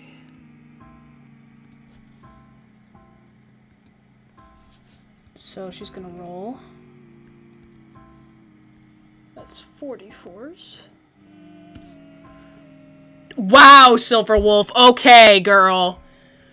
Holy shit. Girl. Alright, yeah. Malheur and Al would see this. Malheur could hear it. You watch as Silverwolf, she kind of like puts down her like futuristic shades and she kind of reels her back and pulls out this kind of like weapon that's like kind of attached to her arm. It kind of looks like a big sword, and she kind of swipes it, and a bunch of little pixel lasers pop out of it and go poof, poof, poof, poof. And they look really small, but they kind of blast into this thing, into this big virus fragment, it hisses and takes a bit of damage. But it doesn't look like it did very much, and Silverwolf kind of clicks her tongue. She's like, damn it, this thing's tough. Alright, Blade, do your thing. And that'll be her turn. Farthe, you see Toto up ahead, and you see a few other friends. What are you doing?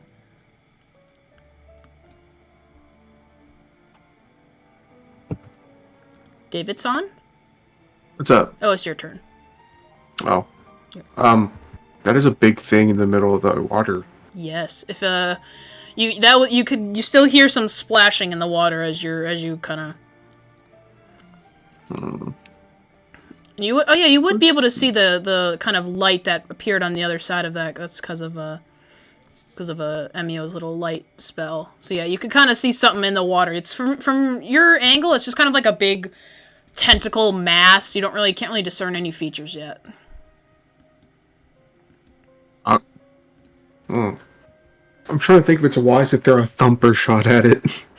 You want to try and shoot it? Oh, I don't know. Up to you.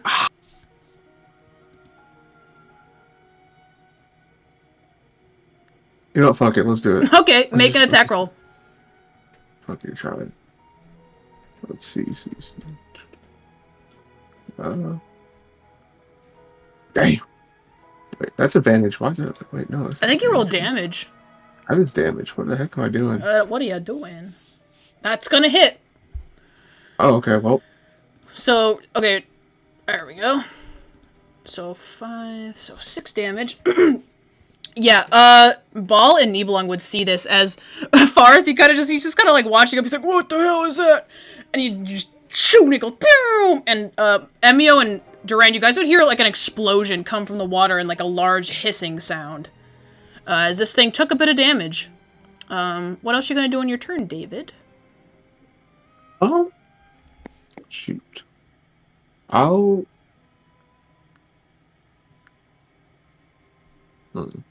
assume that this is okay. So I'm just gonna walk forward about like, let's say 20 feet. I feel like that's safe to say. Sure thing. Oh, there you go. All right, that'll be my turn. All right, let me just add this thing to the initiative order. Thank you. All right, you're welcome. Durand, it's your turn. From a little bit away, over by where the water was, you heard a big explosion. And like hissing and like water splashing all over the place. Alright, so I'm going to say that we continue to quietly retreat. Sounds good. I was not paying attention to how much movement that was. I was like right here. Yeah, you're like in there, and you have like a fuck ton of movement. You're a monk. It's fine. True, me when I swag? Hold on. Got my swag on. 50! Got my swag on. And then if I dash, how much more is that? Double. It's double, right? It's double, yeah. It would be double whatever you Damn, have, yeah. I can get all the way up here! Yeah, if you want to, yeah, you can get all the way... Go ahead. I don't know if I can do that, because I don't know the layout of this thing, but let me see real fast. Okay, yeah, no, I literally can just get all the way up here. Yeah, you can catch up to Malheur. No, he's catching up to Owl. Fuck Oh, Malheur. shit! Wait, I didn't see the map. Let me move my ass over. Hold on, I'm looking at other things. Yeah, you run up, you see your bird, and you see Silverwolf, like, shooting lasers at this big thing in the water, and she's like, hey, little bit of help here, thank you!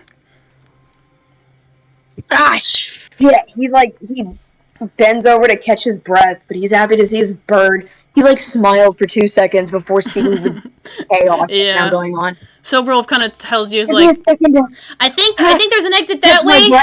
I don't know. Blade and I can handle this thing. You should probably just get out of here. This isn't safe. Get out of... I just ran all this... Okay. Yeah, chill, I got it. Back.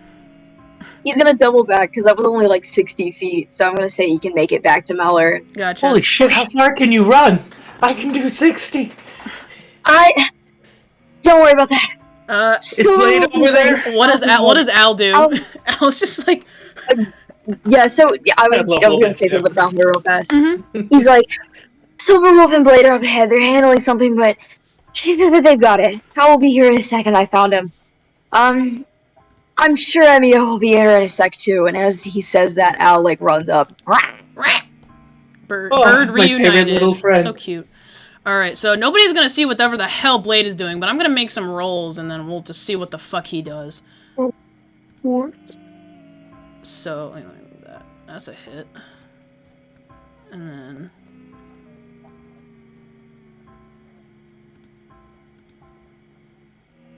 then... Alright.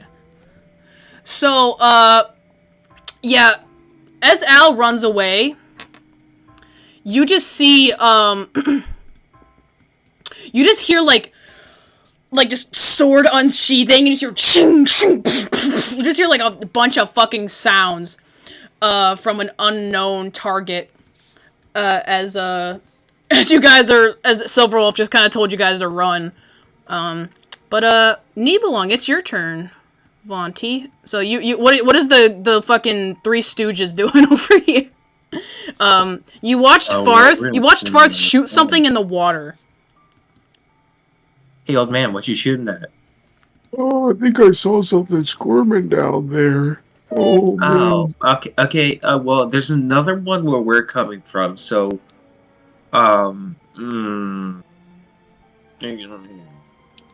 she really doesn't want to think about more shit in the water.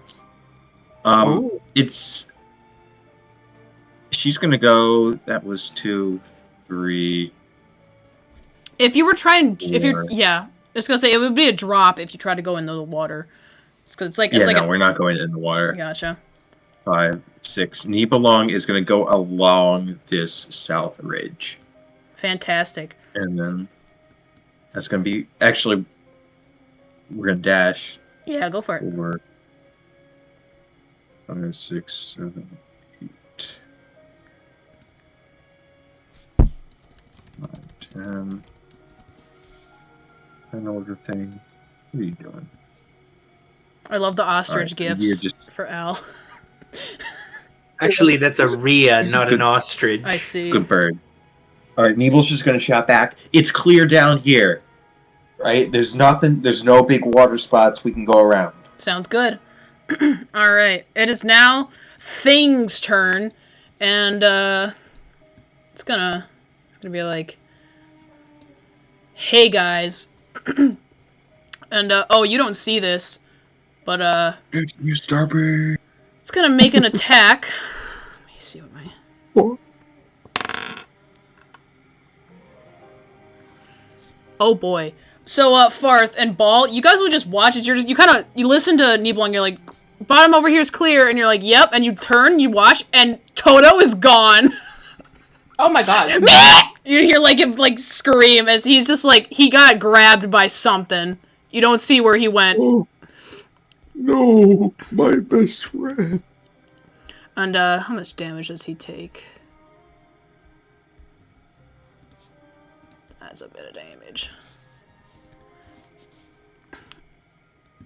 Yeah, you watch as, I keep touching this thing and not Toto. Hold on. There we go. Yeah, Toto is, like, gone, and you don't know where he went. But Ball, it's your turn.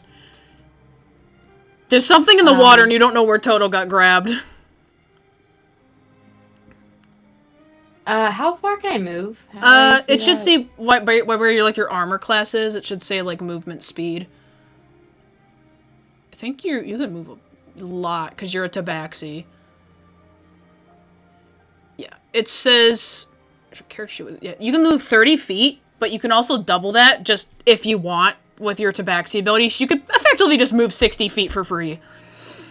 And each square is 5 feet. Alright. You hear a lot of splashing and, like, crying in the water. You hear Toto going, like, beep, beep, beep, beep. I guess I'll go...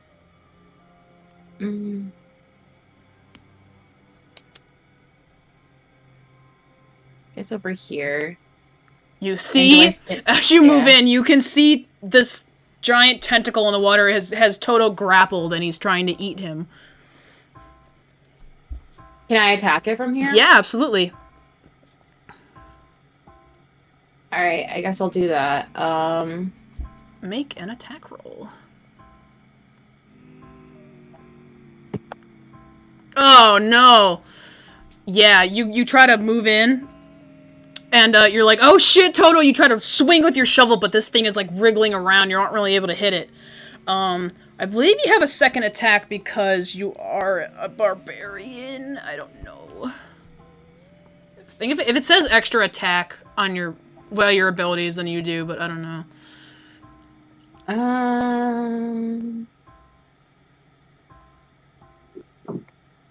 I'm a rogue. Oh, you're rogue barbarian, yeah. Okay. What level into barbarian are you? I think 4. I'm so bad at this. I'm sorry. Oh no, you're totally fine. 4. 1 second, I'm just opening it up right now. How many levels in a rogue then? 6. I think that's no what extra they went. attack. There's no extra attack then. Yeah, you still have a bonus action. You have to be a higher level in barbarian. Yeah, you still. You can always offhand. Yeah, you can make an offhand attack if you'd like. So do I just? How do I do an offhand? You would just make an attack again. Okay. That will hit. All right, roll damage. But it's offhand, so it doesn't get the plus, right, for the damage. Yeah. 11 bludgeoning, perfect. Yeah, you hit this thing. You kind of like, all right, bitch, and you just kind of swing at it with the shovel, like kind of like the other end of it, and he takes a bit of damage. And we will. Let's see. All right, is that all you would like to do for your turn? Yeah, why not? Perfect. Oh, excuse me. All right, Emio, your turn. We hear a lot of explosions and yelling from afar, but you know, you see a pathway before you. Emio's going to move. He's gonna. Thank you. Where is everybody? I can't see. That's a good question. Well, he knows that all the action's at the water, so he's gonna go and. You saw that Durand and Malheur walked up this way. They walked up that way, so he's gonna follow them then. All right. How much movement does he have? I think 30. 30? Yeah. Got it. Yeah. I think only like monks and some other people get more. Alright. You can also dash as your action and go 60. 5, 30. Oh, yeah. I'm gonna do that then. Perfect. So I'm gonna go 60 then? Yeah. Alright. You can probably catch up to everybody if you dash. 5, 10, 15, 20, 25, 30, 35, 40. Oh, hi everybody. Yep, Emio catches up to the gang. He like almost sort of like crashes into them, but he stops himself last minute. And you would see a light from an exit coming up from over this way. Oi, where's everybody else? There's some people fighting above us. But Blade says he's fine and the Silver Wolf's fine. Where's Farthe? I don't know. I only saw you guys. Oh. Fuck. Well, we're missing figure it out. Listen, you guys are being quiet. What did you see? I think we're missing like 4 other people besides Blade and Silverwolf. We're missing Farthe and the Swordies and you would see that Ball is not with you guys as well. Shit. And Toto is not with you guys either. Oh my god, we are missing all of us. Alright, is this a path here? Down here? Yes. I think we should go that way. I can't move those. I'm too tired. They're just pointing. The napkin's hitting me. Yeah. Alright. Is that it for your turn, Emio? Yeah. Alrighty. It's Thing's turn. I'm gonna try and attack people. It's my favorite Addams Family member. Yeah. Thing from Addams Family turn. I'm gonna make a few rolls. Oh, I thought it was Thing from the movie Nope. The Thing. You guys up front, the fucking goobers up by the exit would hear like more splashing, and you'd hear like sounds of like like something scraping metal, and like you hear like a bunch of fighting going on over there. We're gonna go back to the top of the order. Malheur, go for it. Oh wait, Toto, hold on. It's Toto's turn. Hold on. I'm gonna have him try to make an escape really quick. Toto gets a nat 20. Let's go. All right. Toto, yeah. So let's go. So Ball and Farthe, you guys would watch as Toto just kind of goes like beep beep beep beep beep beep, and he kind of pops out and tries to open. He opens up a portal, and he's gonna teleport the fuck out of here. I don't want to move him. Toto's gonna teleport over to this side. Beep beep beep beep. And Toto kind of like yells at you guys to like follow him. He doesn't want anything to do with this guy. Okay, now it's Zack's turn. I can't forget about our boy. Who's Zack? I'm Malheur. Okay, Malheur, it's your turn, Malheur. More like Malheur. Malheur, yeah, seriously. Oh, that's a dead end. Well, make a... What the hell am I doing? Make an investigation check for me. Oh, I'm like a detective, eh? Find some stuff, I'm to be a detective. Make a detective, yeah. Alright. God damn, we're rolling like shit. You found a... Kind of like in this nook and cranny here, you find like a glass vial of a red liquid. Oh, I'm gonna open my phone up and put it in there. Let's not break that on my body anytime soon. Okay, perfect. Store that in the apartment. Fantastic. All right. That all? Yep, that's it. And I used my sprint to basically return and go, hey guys, found some like red juice on the ground in a vial. Shoved it in my phone so I don't drop it.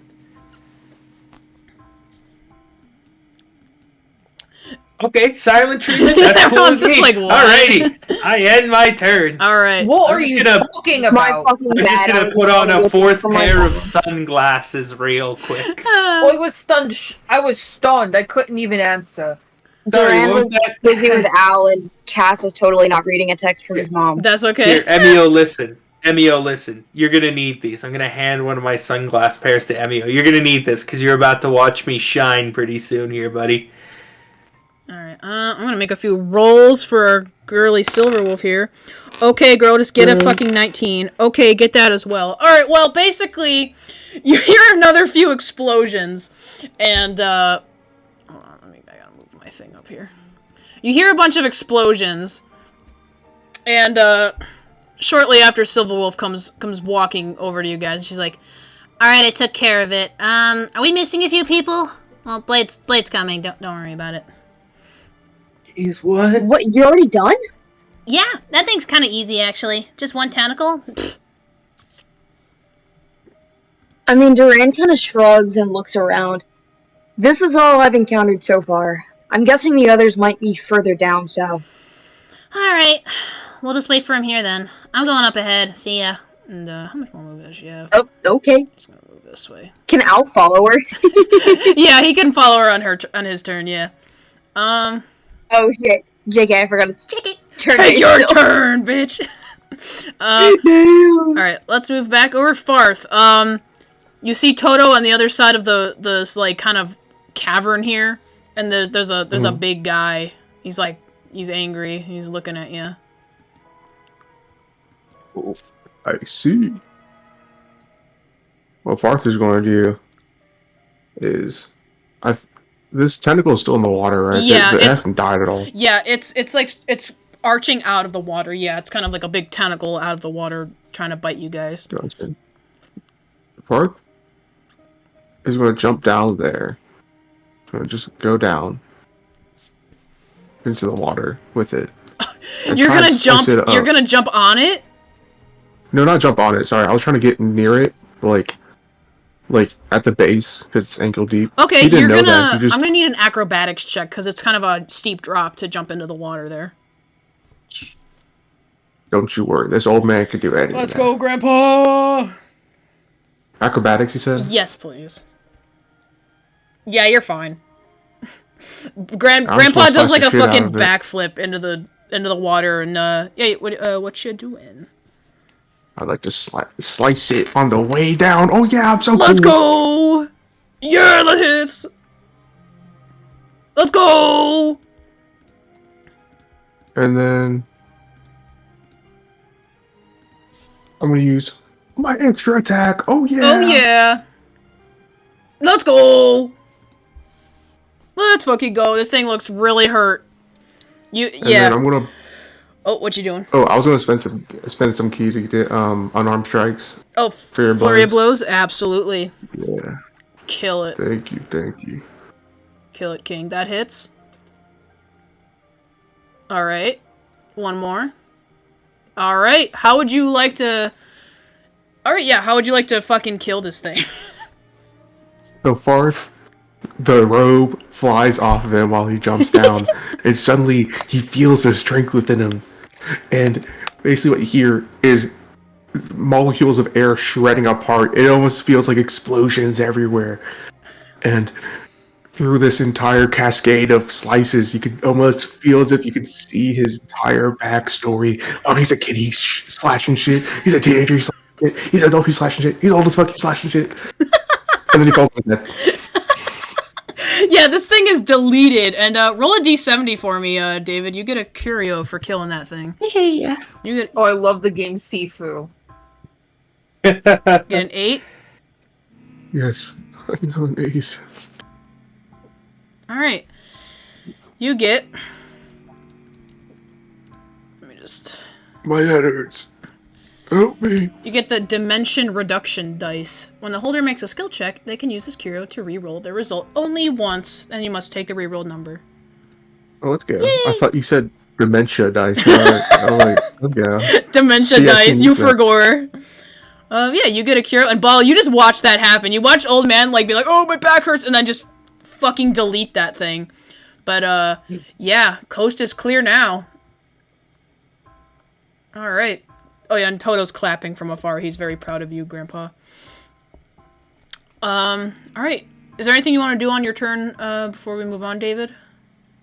No. Just going on to the next stage after this one. Sounds good. Durand, your turn. Durand isn't gonna do anything, but he notices Al kind of like watching after Silverwolf, and he nods his head. You can go on ahead, bud. I mean, I think we're all right here. Al like squawks and runs after her so he can go bug the fuck out of her even more. Then he just kind of shrugs at the others. I guess we're just waiting here until we hear something. Alright. And with that, after that, you kind of hear like a bit of water splashing. Let me see, what the hell does he... Oh, cool. Blade... He's gonna back up with the water splashing, but you hear a bit of you hear water splashing, and then Blade's giant figure just kind of walks out, kind of ominously, and he has something in his hand. Oh. He's like covered. He's like covered in like the red, like disgusting blood from the wire. Hey, no. And he looks like all fucked up. Oh, did you do something with your hair, Blade? Wow, you look great. The threat has been eliminated. I found this. It has no use of me, so take it. And he kind of just like shoves it into your hands. He doesn't give it to you. He just shoves it into Durand's hand. What is it? It's a greater healing potion. Ooh. Thanks, man. It's no use to me, so use it wisely. Durand nods. All right. Thanks. And he has a fuck ton of movement, so he's gonna use the rest of his movement to follow Silverwolf. He's gonna go right there. Bro, I almost typed Durand into my inventory. Durand healing potion. That red vial I got wasn't a healing potion too, right? Not that you could tell. Okay. It's like just like weird red liquid. I have a feeling I know what it might be. But... All right. Nibel, how's it going? It's your turn. Oh. It's your turn. Not going great, you know. We're heading down the dark corridor. It's wet. It's nasty. There are things about. There are creatures. You know, creatures. You could even say it's Resident Evil. Yeah, a little bit. Yeah. What's going on? Yeah, and as I said before, this is also like a path that just got kind of cut off. Yeah, exactly. You'd end up by where Toto is if you were to keep moving. Yeah, no. That's exactly what we're gonna do. We're gonna pop to the other side. Yep. Evil's gonna wave hi to Toto. Hey. Are they coming? Did they go all around? Zack, I heard some shit. Are you okay? Are they okay? Oh, sick. Alright, yeah, no. Sounds good. No, you can't have $5. Fuck off. Meep. Anyway. I'll So I give still you love 5. you. None of that. None of that. Alrighty. Let me see. This thing's dead. It's not. You are not in the turn order, good sir. You are DEE dead. All right, we move on to Ball's turn. Ball, you just watched old man fucking delete those things, and coast is clear now. Mouth dropped. Yeah, like that Patrick meme. Yeah, honestly. Yeah, you're free to move on.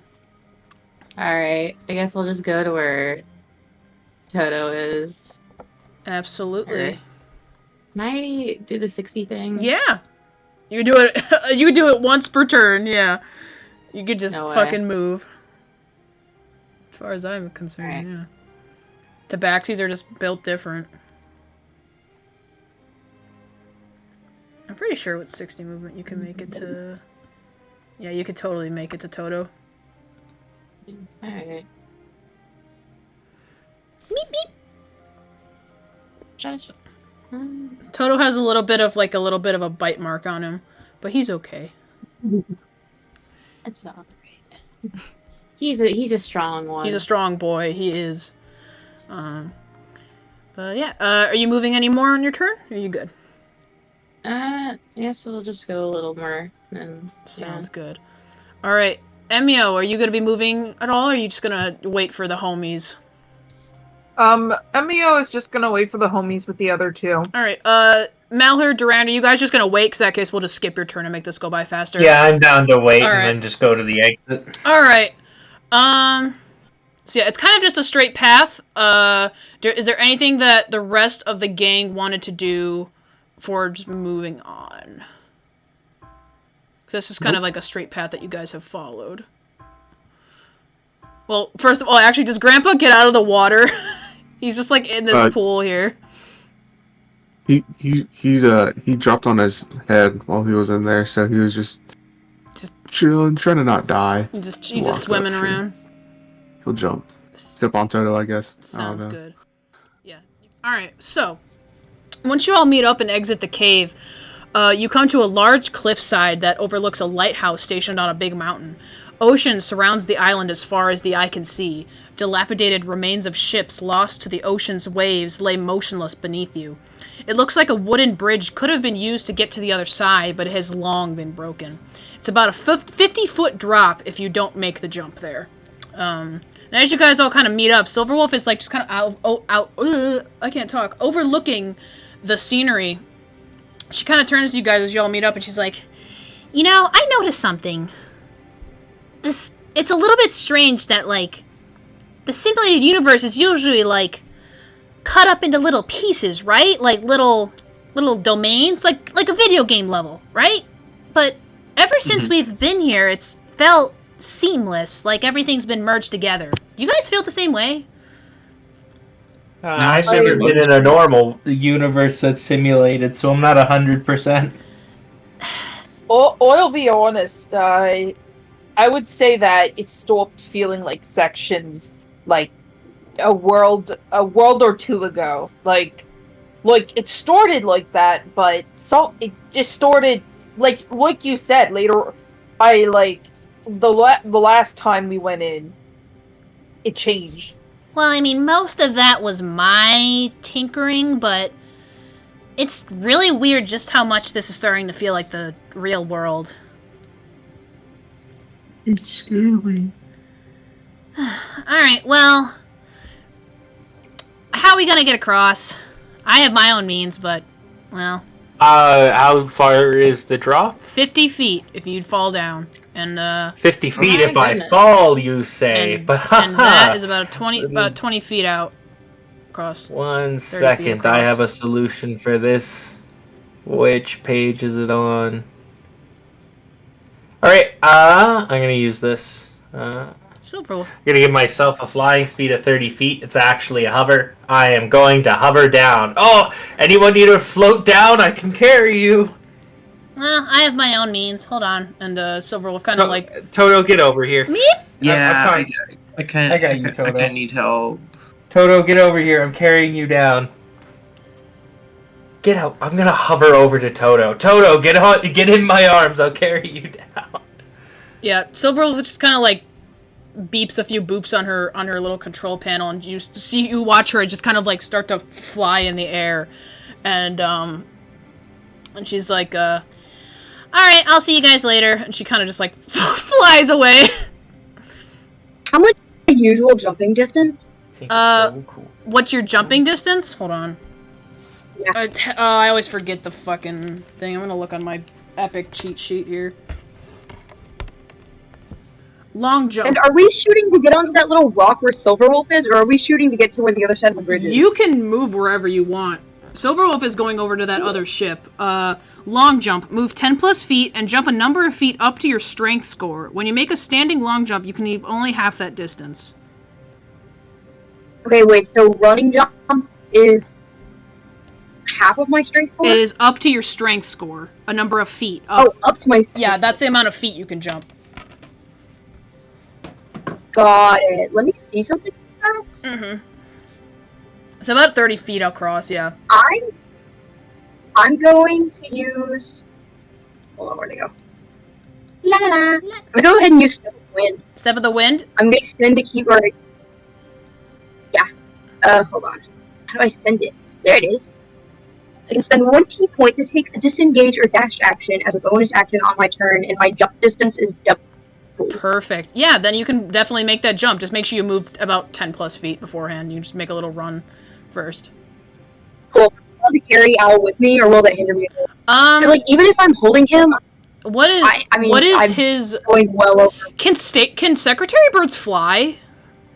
Are they a flight? I don't Are think they so. a flightless bird? Hold on, let me Google this. I believe they Google that, are. 'cause they're kind of I'm gonna hover They over can with fly. Toto in the meantime. I'm just gonna hover over with Toto. Oh yeah, and they bring can him with fly. me. Yeah, they can fly. What? Yeah, Secretary birds Let's can go. fly. Yeah, so yeah, Al can fly. Okay. I'll give it. Does he have a fly? Alright, I go, Does he have a fly speed in his I guess so. I don't think he does. I'll give it to him I later. don't think we knew until really good I fly. didn't know he could fly until now. I'll give him a fly feed of 60 feet for now, because that's a bird. True. That's more than enough. You can get over here with me. Yeah. Let me extend Alright. my key point. Yep. And Yeah. all right. Yeah, I want to take Toto to the same spot. Yep. Toto can move with you. So you guys are all And then going I to can the other put side of the Toto bridge. down. Yeah, I'm fine, like, carting people over if they need it. All right, who needs me to move them next? I got that digitized cloud legs now. Is anybody else gonna take Malheur's offer? Yeah, Nebel's gonna take that offer. Nebel needs to get. Oh shit! I can't hold all of you at once. But Blade, you could totally fit. You just sit on my shoulders. I don't need any help. I'm gonna take Dimension Door. It doesn't cost me a spell slot to do this. It's free. Alright then, if you can carry all of us then. Can I make a strength to try and carry them all at once like an absolute buffoon? Even though who I are- could do one at a time. Are you gonna carry? Who are you carrying? Emio, Vaunt, what's your character's name again? Nibelung, sorry, and Bao. Yeah. And then I assume Blade has his own I was just method, gonna but say, I'll offer my Blade, shoulder. You watch Blade just kind of fucking jump down like a badass, and he just Oh, lands yeah, on the he ground there. does. He does jump really high up in his like special, so. I need you. What? What? All right, everyone, get on my shoulders. Yep. If I'm you're gonna gonna carry you. let Malheur try to carry you, hop on. Yeah. All right. Is this athletic? Make a strength check for me. Just strength? Yes. It's a little bit difficult. There's a bit of a struggle. I'm sinking down as I go. Yeah. I'll stay. You kind of watch. All right, one at a time. One at a Yeah, time. it's Too much. Yeah. The big fucking sword is most of the weight. Let me try and find someone. All right, I'm just gonna do one. I have 10 minutes of time, so I'm just gonna cart them back and forth. Perfect. All right. So yeah, Blade's gonna stay down here and investigate. Nebel, you were towed across, I think. Yep. All right, and then that just leaves Ball. What are you doing, Ball? How would you like to, or where would you like to go? You are free to explore anywhere. Mm, I mean, the only thing I could do is just either wait or jump, right? I mean, you can jump, you can try to climb down, you can... I'll try and climb down. Do Taxaby not have, like, or Tabaxi, my bad, not have, like, some kind of... Oh, I feel like... I can fly you over.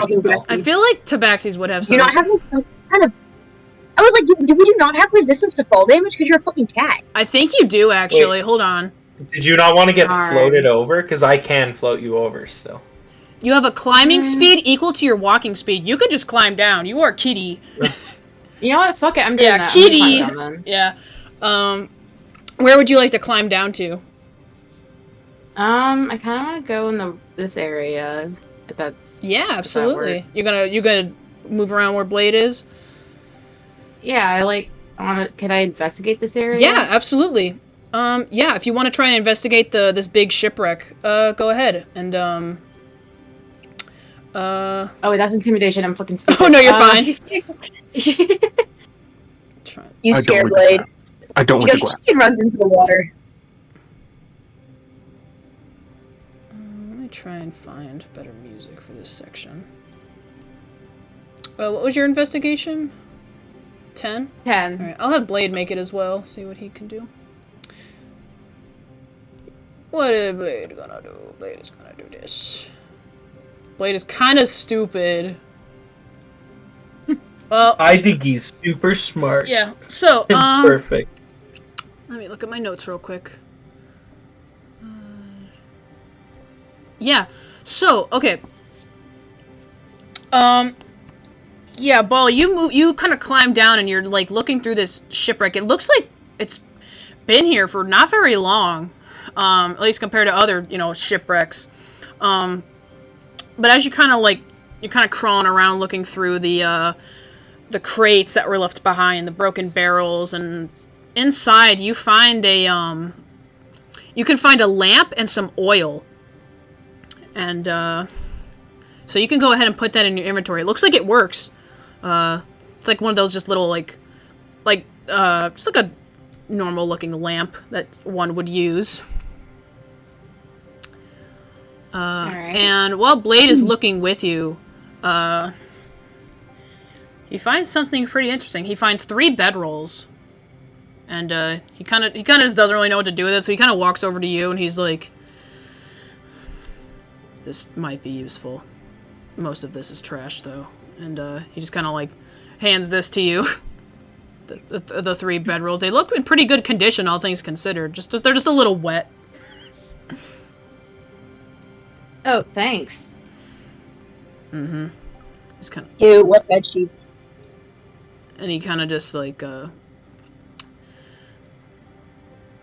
like, I'm gonna keep investigating down here. And he's just gonna stay over here by the water. Alright, thank you. Good luck. You as well. Silverwolf, she's on top of the rock. She sees you guys just kind of flying over. She's like, so, you guys made it over? Good job. Yeah, no sweat. Yeah, You sound surprised. Well, I didn't really expect you guys to be able to know how to move across that. You guys kind of look, well... It's called being a platinum member of the IPC Bounty Hunter Club, alright? Kind of an elite club. You wouldn't know it. I mean, I guess. I'm in my own club. It's way cooler. Anyways, I'm gonna check out this this shipwreck over here. My club's cool and your club. Durand just turns to, he turns specifically to Emio and Malheur and he goes, 16-year-old girls, am I right? He doesn't know how old she is, and he doesn't direct that at Nibelung because he knows better. Well, I'm gonna look back at I'm gonna look at Durand and go, Durand, sexism is never in place for this group. I'm greatly disappointed. Oh my god, in you." sexist. Oi, I Durand really don't appreciate the ageism here. Durand, Jesus Christ, I'm leaving. But then as I leave, I lift all my sunglasses and give a wink. Oh my god, gay. He's gonna just follow. Okay, Silver will find some interesting things. thinking is a gay. All right. Well, we'll let Silverwolf move a little bit. Ball, do you want to climb back up, or where you gonna keep looking around, or would you like to? You could just kind of climb. I guess I'll go to where Blade is. Yeah, sure. Yeah, he's kind of just like wistfully looking out into the sea. He's looking at me. I know it. Bro is not being helpful at all. Looking at me. Did you need something? What do you think you're gonna do until we find the exit? I was against moving along, but Silverwolf insisted. I suppose it will help finding Kafka, but we have no sign of her, so I will simply wait. I mean, waiting's okay, but if you help out, the faster you'll find Kafka and the faster you'll get out of here. Well, fine then. Point me in the direction. I'll help out in any way I see fit. I guess we can try and get to where the others are. I'm not exactly a big fan of crowds, but the more there are, there might be a better chance of finding the exit together. I suppose I share that sentiment. And he kind of... Well, I'll see you up there then. Yeah, let me see if he can fucking jump up there. I know he has slow fall, but I can carry him. You might have to. Hold on. What does he have? Malheur's gonna stare over the edge, shouting, "Do you need me?" I look over to the Blade. I'm like, I don't. I think.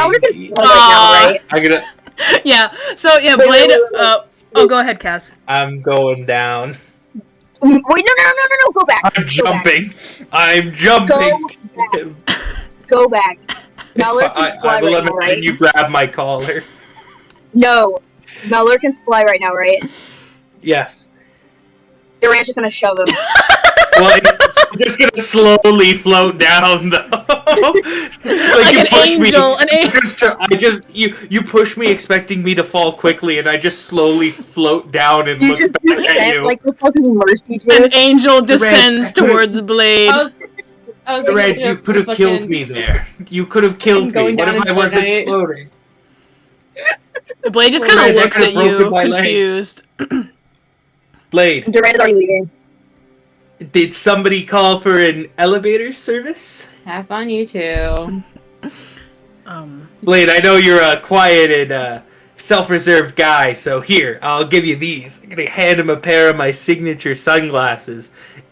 That way we don't. You don't have to feel like you're sitting in on me. Let's go. Just like this gift, Blade just kind of dons them. He just kind of puts them on, and he kind of just looks at you and he says, "How are these helping?" Because now because I'm about to shine. You're gonna need. I'm gonna glow. I'm gonna make the Jetsons little noise as I float up. Oh, well, you need me to come up there? I'm just gonna grab his arm and take him. As you grab his arm, he kind of just like sits there and watches, and then he's just gonna cast Misty Step. He's gonna move past you. Fuck, he's faster than me too. I'm gonna take a minute to catch up to him. Yeah, you kind of watch as he just kind of like whisks up there as like little red flower petals kind of flow around his form, all badass. I can do that too. We're like the same. Durand just watched. I'm just gonna run to Durand and go, Durand, I think I'm starting to fail here. I don't think it's going according to plan. I'm freaking out. Did I say something? Did I say something wrong? Oh my gosh. Usually men love me. Usually men love it when I fly them up with my little cloud legs. This time it didn't work. You have to be blonde for that. Emio, Nibelung, do you guys want to do anything? You guys gonna... Chilling. It seems like everyone else has explored this bottom area. Emio is just kind of in awe at the simulation creating this kind of landscape. I think this is the first time it's done like an island. Mm-hmm. Yeah, it So feels he's very kinda- different. Yeah. Oh wow. They really they animated the water really good here. Yeah, right. No good wave texture. The water is very well animated. Toto is in agreement. It reminds me of home. All right. The first quadruple egg. All right. Well, we'll come back to Silverwolf later, but let me just remove a little bit. Is there a remove button? Please tell me there is. I just need to. You can just click the square and delete it. Ah, I removed everything. Okay. No! Don't look. Just don't look at me. Don't look at my shame. Don't look at me. I fucked it up. Don't worry. You're just like me now. Don't look at me. I fucked it up. I'm going to cover that again. Okay. Alright, so for those who step inside the lighthouse, go ahead and move yourselves into this main room here. The floorboards creak loudly underneath your feet as you step inside. It's strangely quiet, which makes your movements all the more loud. Immediately to your right, you see a flight of stairs leading down to a lower room and another leading upwards. I'm gonna go in the lower Let's go room. up.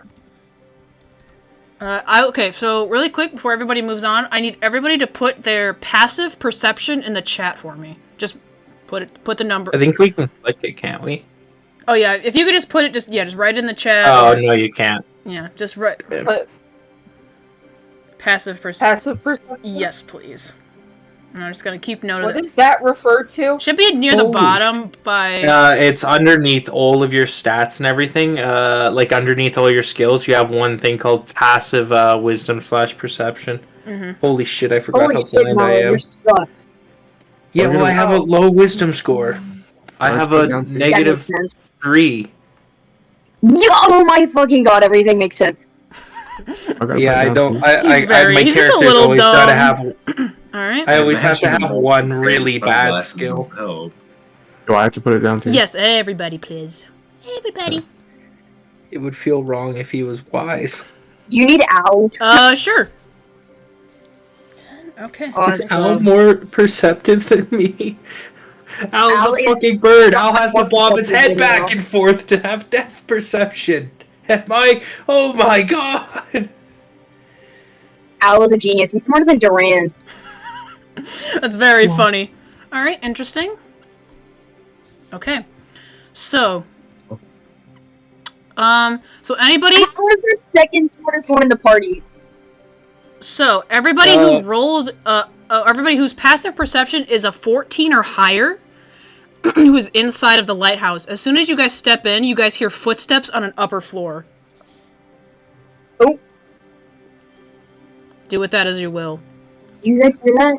I'm still going on the lower floor. Lower floor? Blade's gonna move in as well. Can I look inside these? Yeah, go ahead. Give me Okay, so yeah, go ahead. Give me an investigation check. Lily, are you gonna move inside the lighthouse as well? Not yet. Not yet. Okay, Blade's gonna stay outside as well.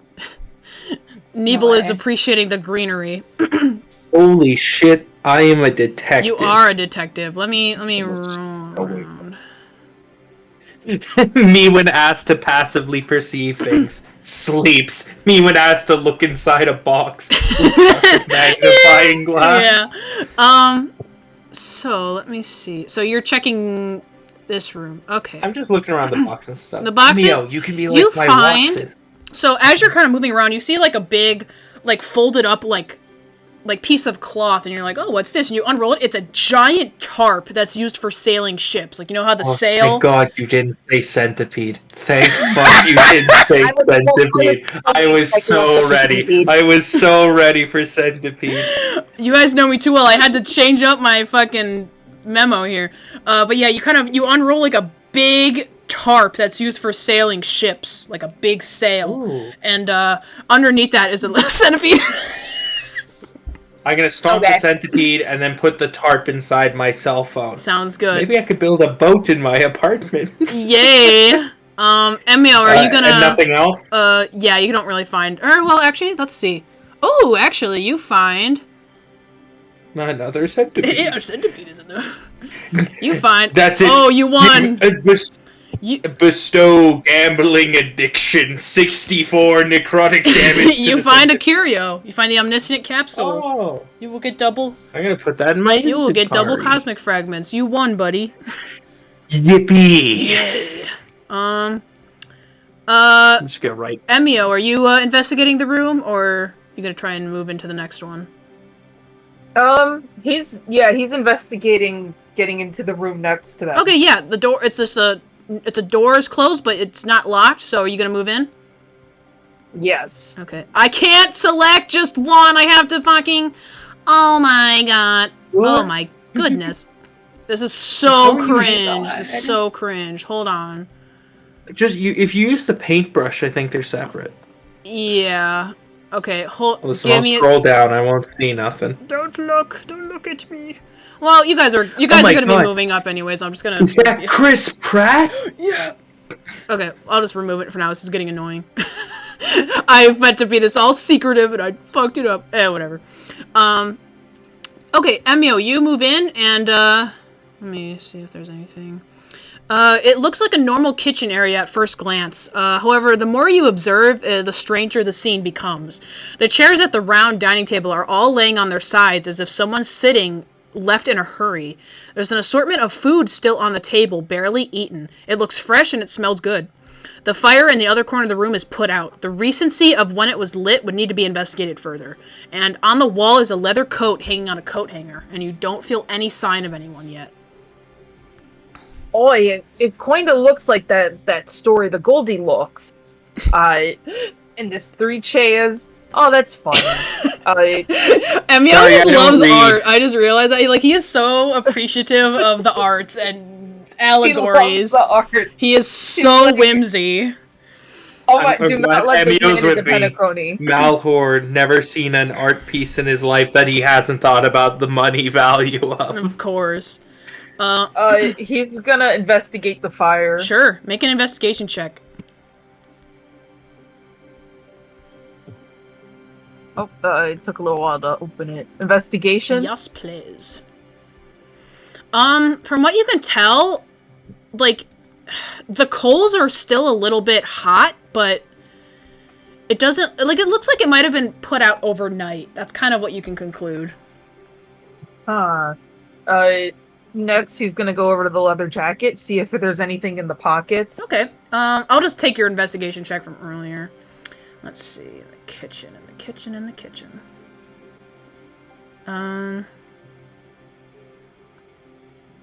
Ooh, okay. Yeah, you find something in the pocket. It looks like a bunch of, like, ripped up pieces of paper. Like, kind of like, just like they're crumpled up, not ripped up, like crumpled up pieces of paper. And if you were to unfurl them, you see, a bit of, writing on them. And it says,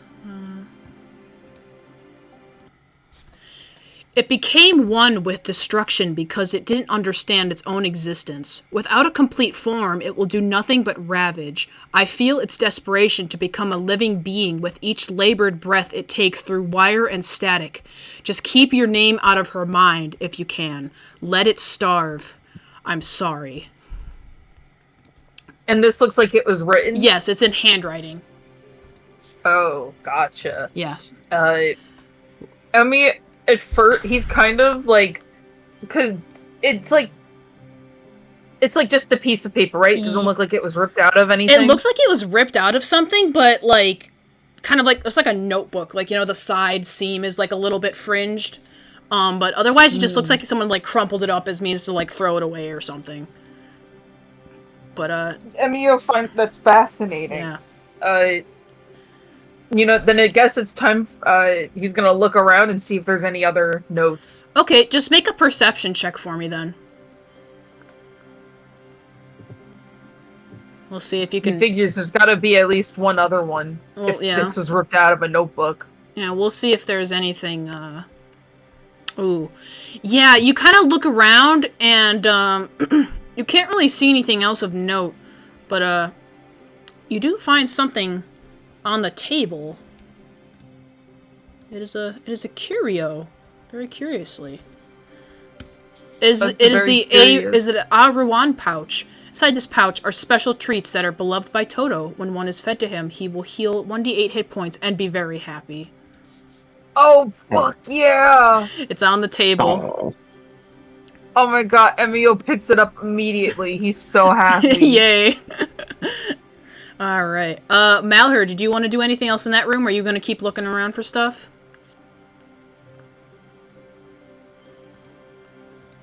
Zack? Oh, my mic was muted. Apologies. I'm gonna head over to this bedroom-looking area and take a look around here. Alright, make me a investigation. Okay, interesting. Wee baguette. Wee. Gross. Wee? Let's see. What do you find? Interesting. Yeah, you find, you can kind of see it in the little, you can find a little, what is it? Oh, sorry, I don't see where my... Do I find Bim? You find what? Do I find Bim? Unfortunately not. Oh. You see... You find... I don't know why you keep finding these. You find another strange, a glass bottle, but this time the liquid is like a midnight blue. Ooh, It's like sitting I on... will put It's that like inside my cell phone? It's like sitting in the, Wait, it's blue? Yeah, it's like a blue, dark blue... Can I give it a whiff? You smell it? It kind of smells like, I'm trying to think of what it would be similar to it. Kind of like that blue raspberry artificial smell. Like it... Oh, I love raspberry. I'll drink it. Okay, you drink it. Yeah. It tastes very sweet, but you don't really notice any side effects right now. It just tasted like a sweet... You could tell there was a lot of sugar in it. It's very sugary I'll drink. put it back in my phone for now. You never know when you could need some sugar. Alright. I'm gonna bring the red one out. Can I give the red one a whiff right now? Yeah, you smell it. It smells bad. Is this the virus? I can't tell. Make a medicine check for me. Or nature, whichever is better. Let me check. Medicine or nature. My nature's a 2. Yeah, my medicine's a -3. Okay. You don't know what this is, but it smells really bad. Like, it kind of... I don't want to drink like, it. It's, I know a man who like, would, it but I don't smells want to like, give it to Farthe. it smells like alcohol or sulfur, you know? Like, it's got, I'm like, a gonna very close it again. strong, bad smell to it. I'm gonna close it. I bet... Durand's a smart fellow. Okay. You heard the smart fellow. The boxing place drinks. Maybe Durand knows drinks. Yeah. Durand. Nibelung. What's this? Paul, Yeah? you guys are outside. What are you guys doing? Can I see Silverwolf from here? Yeah, you can see her from there. She keeps like popping in and out of the like little holes that were cracked out of the out of this like shipwreck here, and she has like a kind of a big bag of something. Looks like she's found like a bunch of little goodies. And she's kind of still just like looking around for stuff, but she's not really looking at you right now. If you'd like to call her over, that's fine. Is there a way I can get over there? If you want to get over there, it's going to be a little difficult. You're going to have to jump 15 feet to get to this rock, and then another 20 feet to get to the shipwreck. It's a bit of a jump. If you were to jump it... Let me see what else your little tabaxi goofiness does to you. See if it lets you jump or something. Tabaxi... Feline agility...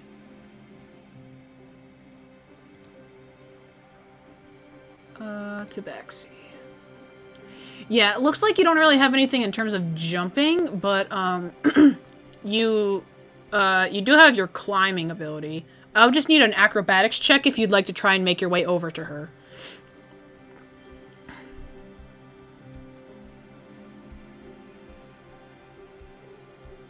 Okay, damn. Yeah, with a nat 20, you fucking hop over there. You take a big running jump and you land on your feet like a cat would. And are you going to make it to the shipwreck, or are you going to stay on that rock? I'll make it to the shipwreck. All right, with that nat 20, I'll say that you can make your way over there, and Silverwolf just kind of gets a little spooked by you. She's like, oh, geez, okay, hey, I Sorry. found a bunch of stuff. How's the lighthouse? Did you go in there yet? I did not. I was, hesitant to go in there with everyone in there. But, what did you find so far? Alright, well, this is kind of strange, but she kind of, has a big, bag over her shoulder, and she kind of just flops it down. She's like, alright, well, I found this, and she holds up, I'll just kind of list what she found. She found a blanket and some block and tackle. If you guys don't know what block and tackle is, it's basically if you know those, underwater cranes of, that they use to, lower, shit down into water? It's like that little, mechanism that pulls the rope up and down. It's like two little wiry things. Yeah. Block and tackle. Yeah, she finds that.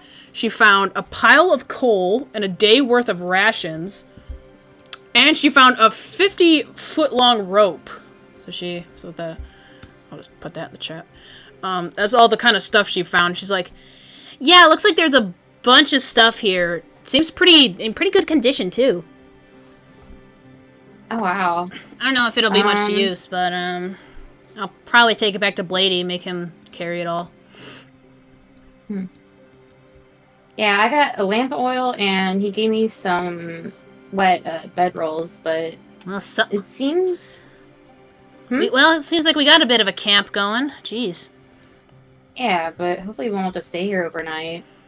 If time goes by here, I don't really know. From what I can tell, usually not, but I don't know, maybe the virus coded in a daylight cycle, who knows? It really can do anything at this point. Who even knows? Have you ever seen an area like this outside of Oh, plenty. the simulated universe? Outside of the simulated Oh. universe, there's tons of islands and watery planets that we've traveled across, but this one's got a weird air to it. It's quiet. I haven't seen anybody yet. I was just asking. I haven't seen it. I don't think I've ever seen a body of water like this before. It looks nice. It's a vacation spot for some. Some people, this is where their livelihood is. You know, lighthouses, they usually are run by keepers, but I haven't seen any of the keepers yet. Are you gonna stay up here, or are you gonna join everyone I else? think I'll give this stuff to Bladey and I'll move in.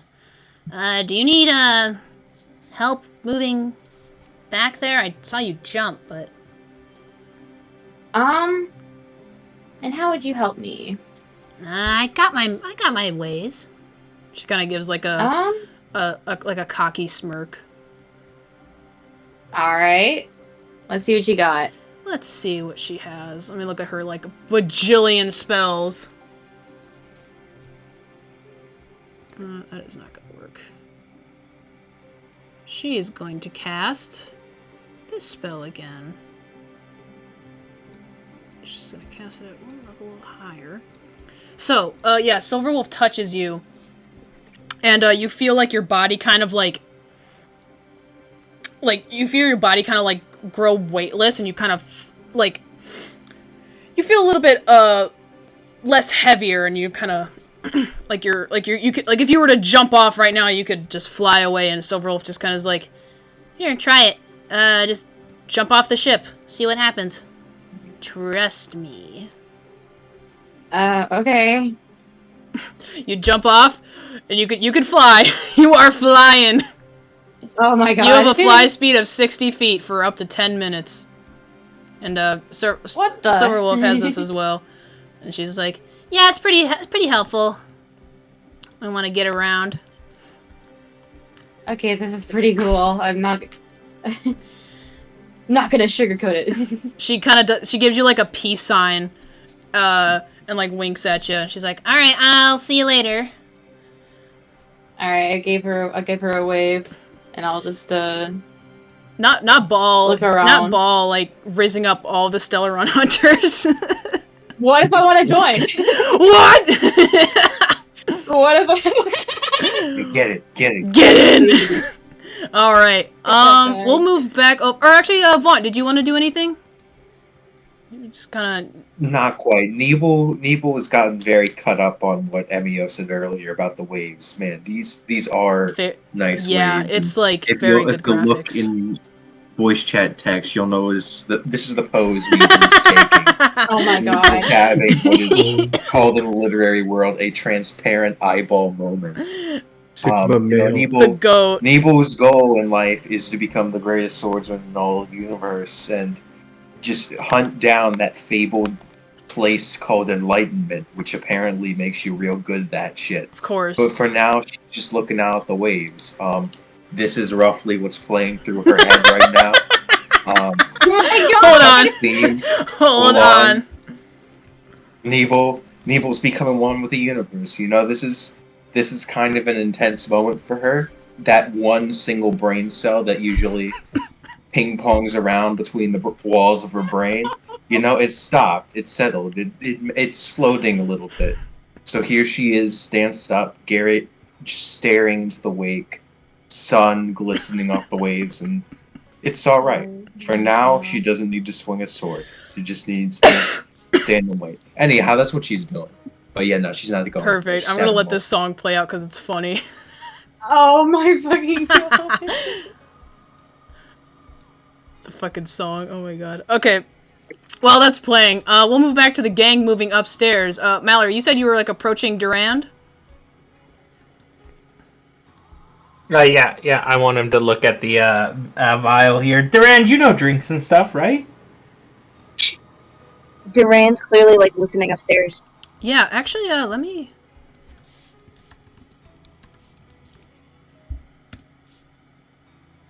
Yeah, you... Let me see here. Durand, and anybody else who has a passive perception of a 11 or higher, you guys would start to hear more footsteps coming down the stairs. Oh, Durand, you're distracted. Is everything alright? Do we go visit her? Oh my god, I forgot Malheur is dumb as rocks. The song. I gotta change the shit. You are mixing up intelligence and wisdom. I have a very high intelligence score. I have a very low wisdom. Be nice. He probably just has too much earwax in the ears. True. No, I just have my earbuds in. I'm listening to banging tunes right now. Some stuff by Emio, or, you know. Wait, really? Oh. Yeah, of course I'd be listening to your stuff, bestie. Oh, thanks for the stream, bruv. No problem. Anyhow, why are you guys so distracted? Do you hear something? There's someone coming down the stairs, and you two are talking about Spotify. Oh, okay, I'll just greet them. You guys being weird for. Hi, up there. Hello. Hi. Let's Hello. see. Oh, he's dead. I'll get stabbed in the chest and dies on impact. We're gonna see what happens here. What if he explodes? He happens to the best of us. It's hold on, let me find the gif. Okay.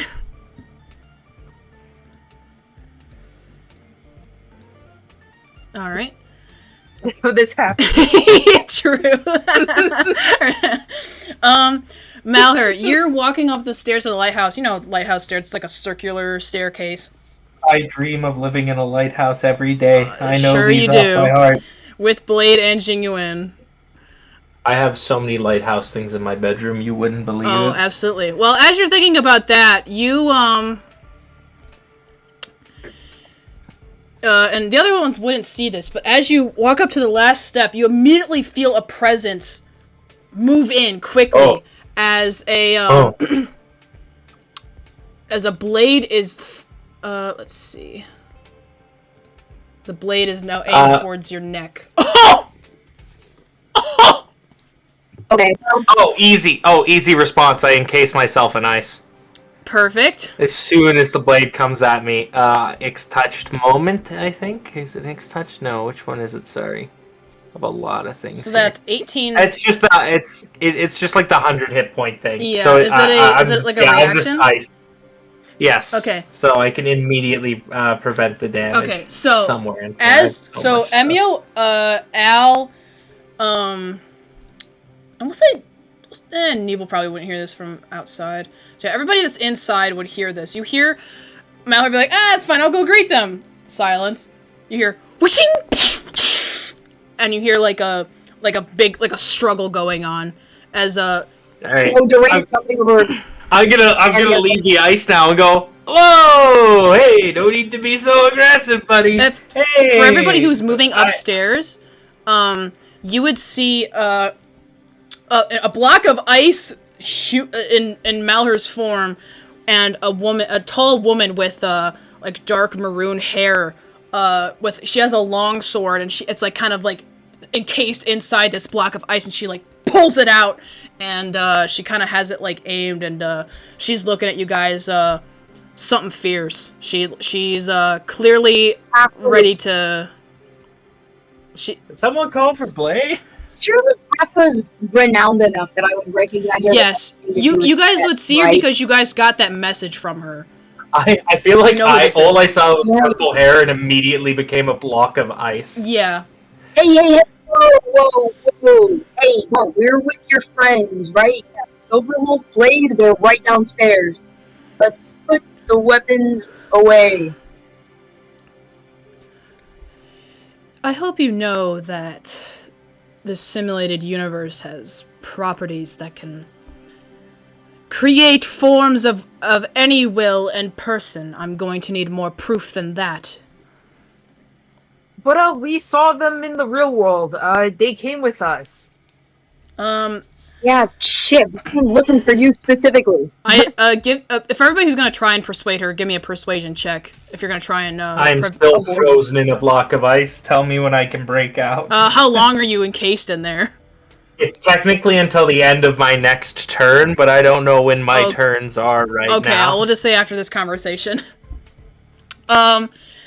Yeah, just sitting there with a sword. In my yeah, sword is ice. like it's like it, and as you guys would look, you could kind of like make out Malheur's like body, and like where Kafka's blade is encased in it, it looks inches from his neck. Like he did that last fucking millisecond, and she kind of just is like holding on to it. And how do you guys try to persuade her? Emio, always the reasonable, calm one. Kind of puts both of his hands up like, I come in peace, like that kind of motion. Mm-hmm. Listen, your friends, they're outside. I know that the green one over here may have scared you a bit, but boy, they're outside, I promise. What does Durand say? Durand's kind of just watching Emio speak and nodding along. Okay. Literally the only reason we came in today was to find you. I mean, Herta wanted us to do a bit more, but specifically we came with Silverwolf and Blade, and that was what they set out to do, and we're kind of all in one group right now. So I'm considering their goals our goals, you know? Can you at least walk outside with us and see for yourself? Also, if they weren't here, we would have probably tried to attack you already anyway. We're really trying to make peace here. Alright. With that, Kafka kind of lets out a big sigh. She still seems a bit on edge, but she's gonna pull out she's gonna dislodge the ice from the or dislodge her sword from the ice, and as that happens, Malheur, we'll say that you break out.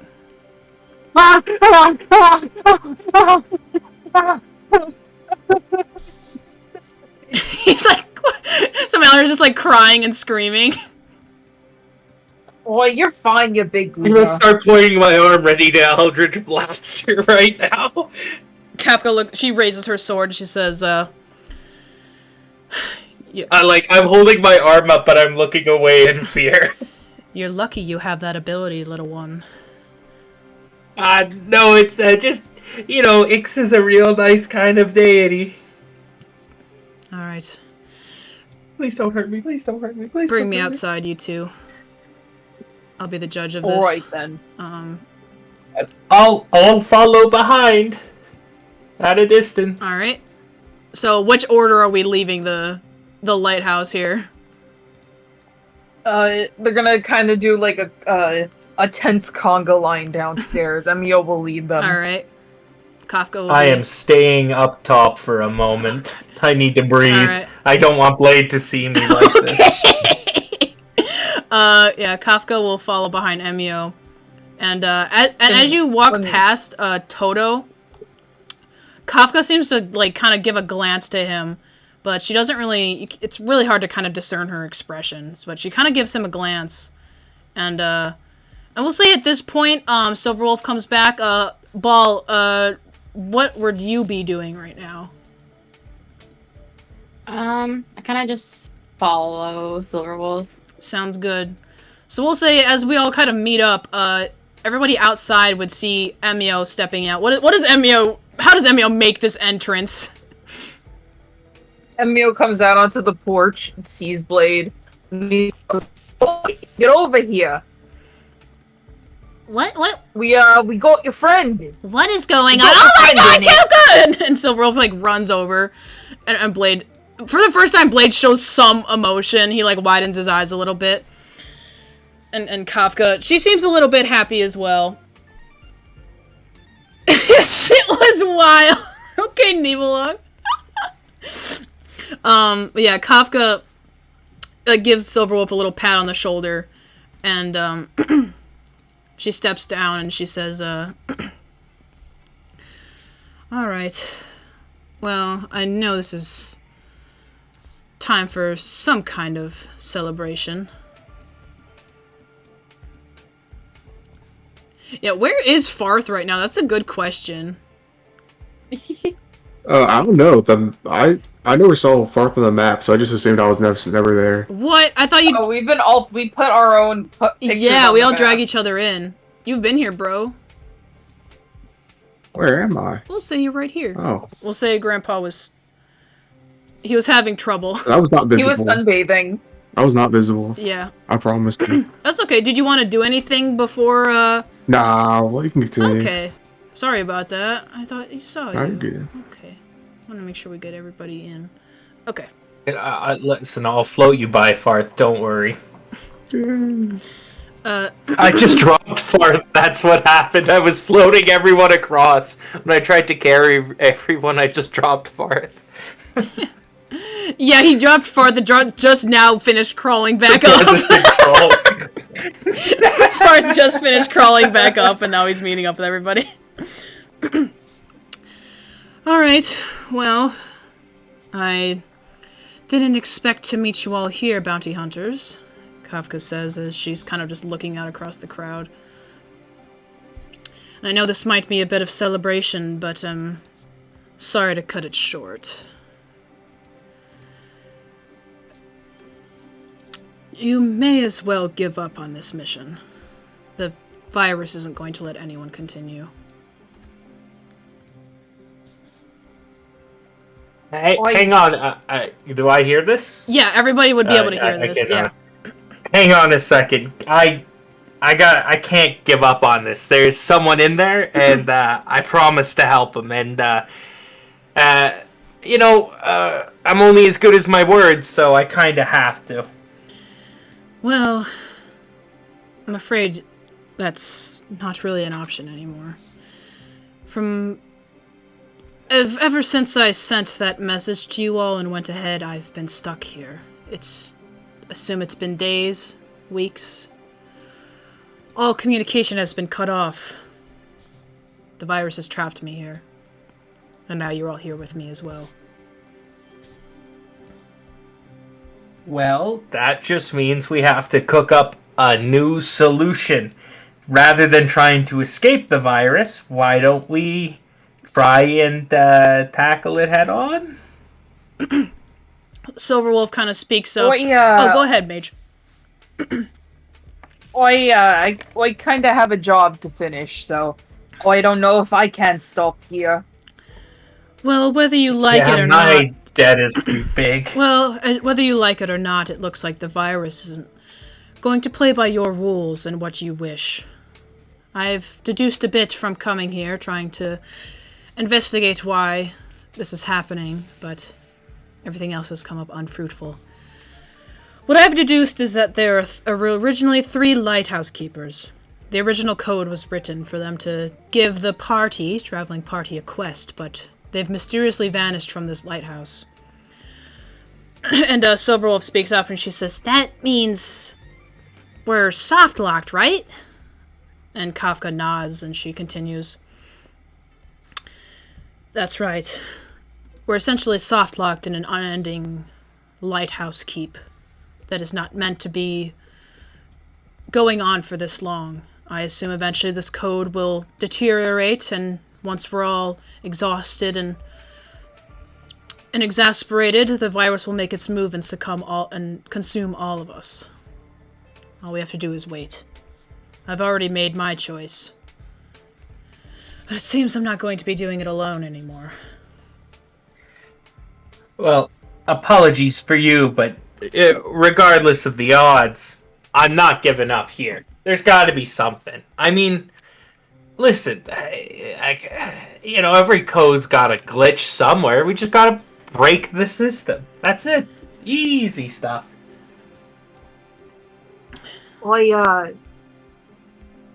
Not you, Emio. You don't have any glitches. You're perfect as is. Well, I appreciate what I think is a genuine compliment. I'm going to assume that, but I think this is a good time to bring up this paper I found in the kitchen. If the 3 lighthouse keepers, I assume that this is where they lived. So this was in one of their coats, I assume. And he takes out the crumpled up piece of paper to show to everybody. I don't know what this could have been, but maybe it was whatever they were supposed to read out. I'll read it out again so that everybody can be on the same page. Let me. This is what the crumped up piece of paper says. "It became one with destruction because it didn't understand its own existence. Without a complete form, it will do nothing but ravage. I feel its desperation to become a living being with each labored breath it takes through wire and static. Just keep her name out of your mind if you can. Let it starve. I'm sorry." Oh, we just don't have to think about her? Well, I don't know who her is, but like I said, I assume it has to do with whoever these Keeper NPCs were supposed to be. Well, I'm guessing her is probably, I don't want to say her name, but it's 4 letters. Kafka kind of, reads it, and then she immediately starts to glance at Toto, and she kind of says out of the blue, Why did you bring that wretched thing in here with you?" I take off 1 pair of sunglasses. What did you say? You know what that thing is, right? If anything, that thing is friend. going to... If anything, that thing is going to ensure our death more than anything in this group. You can stab me through the throat all you want, but you're not going to say a damn word about Toto, alright? Toto, get behind Farthe. Listen here, Kafka, alright? That is your name, okay? Toto, I'll have you know, is a force of hope and a beacon of light in the darkness.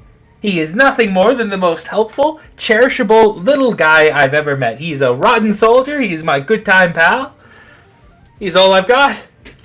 So you find something better to say about him. I don't think you Please? understand what that thing truly is. I don't care what it is. I just know what I've seen, and what I've seen is enough. I think that's exactly Toto. my point. You haven't seen... Toto, do a flip. What? And Toto goes like, meep! And jumps and does a backflip in the air and then lands back on his feet. What did I say? You tell me that is wretched?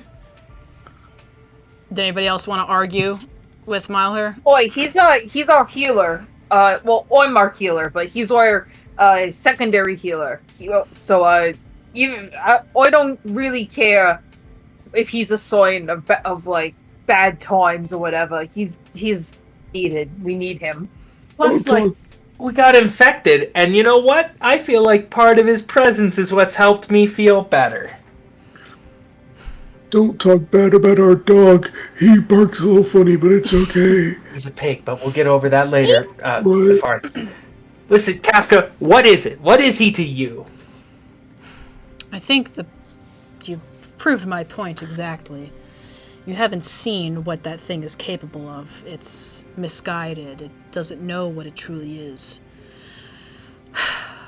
Are you implying this thing is of the same nature as the virus? Its sentience is a threat to itself? Listen, we know what he is, and he's a friend. Okay. Well, if you're not going to budge, then don't blame me when that thing is the reason you're all going to die. I'd die for a friend any day. All I'm saying is to stay away from it. Don't let it consume you. I thought those papers would prove you enough to stay away from anything that has to do with it.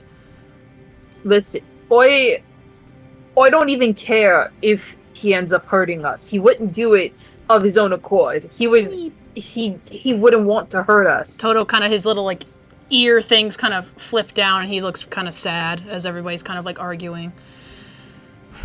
And Kafka arguing's not getting us nowhere, Kafka. We need to start thinking of solutions. I think the first solution is to keep investigating. With more heads, we should be able to find something. I'm going back up to the roof. Maybe there's something up there. Maybe someone nicer. Kafka just lets out like a huff. She seems a little bit frustrated, and she's gonna almost kills me. Calls my friend. Can I just say I'm going to wait till we're done with our next investigation round.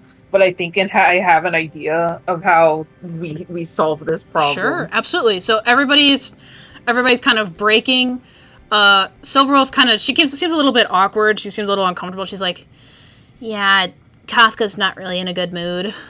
I mean, I don't blame her. She was stuck here for a long time. I feel really bad, but all right, let's keep looking around. We got to find some way to break this stasis that the code is in." And Silverwolf's gonna kind of... I assume it's probably in this lighthouse. I'm gonna keep looking. And she's gonna move in over here. Yeah, I'm gonna see if I can go to the roof. Everyone awkwardly shuffling around. Yeah, Blade says nothing. He's just gonna go back over to where the ships were and see if he missed anything. Toto's gonna... He's gonna stay over... He's gonna go over by Nibel and do the same pose that she was earlier, looking out, contemplating his existence. It's the beach that makes you old. She's still doing it. She hasn't moved. Yeah. Toto has joined her in this stasis right now. Yeah, where is everybody gonna go? We'll go all the way to the top. Alright. Since he's already explored the downstairs area, I will say there is more to find. You guys can keep looking. Durand is gonna investigate this little thing. This room? Okay. Ball, where are you gonna go? I might try the water. The water? Okay, sure. Farthe, where are you gonna go? I'm also going to go to the water, but the opposite side. Opposite side? So we can split Sounds up. good. Yeah. Alright, so we'll just, we'll start from the top of the map here. Or actually, Emio, Mage, what did you want to say, before we, what's your idea? What's this little black box on the that side is of the... me trying to cover the fucking thing. That's Okay, not there. okay. It's that's me trying to cover the fucking lighthouse, and then I drew another one. Smile. Okay, we're keeping the smile there. Can he? Would there be any way for him to get to that rocky side? Yeah, we'll say that there's a window over in this room that Durand is in. Okay. He's gonna see if there's anything perhaps on this side. Okay.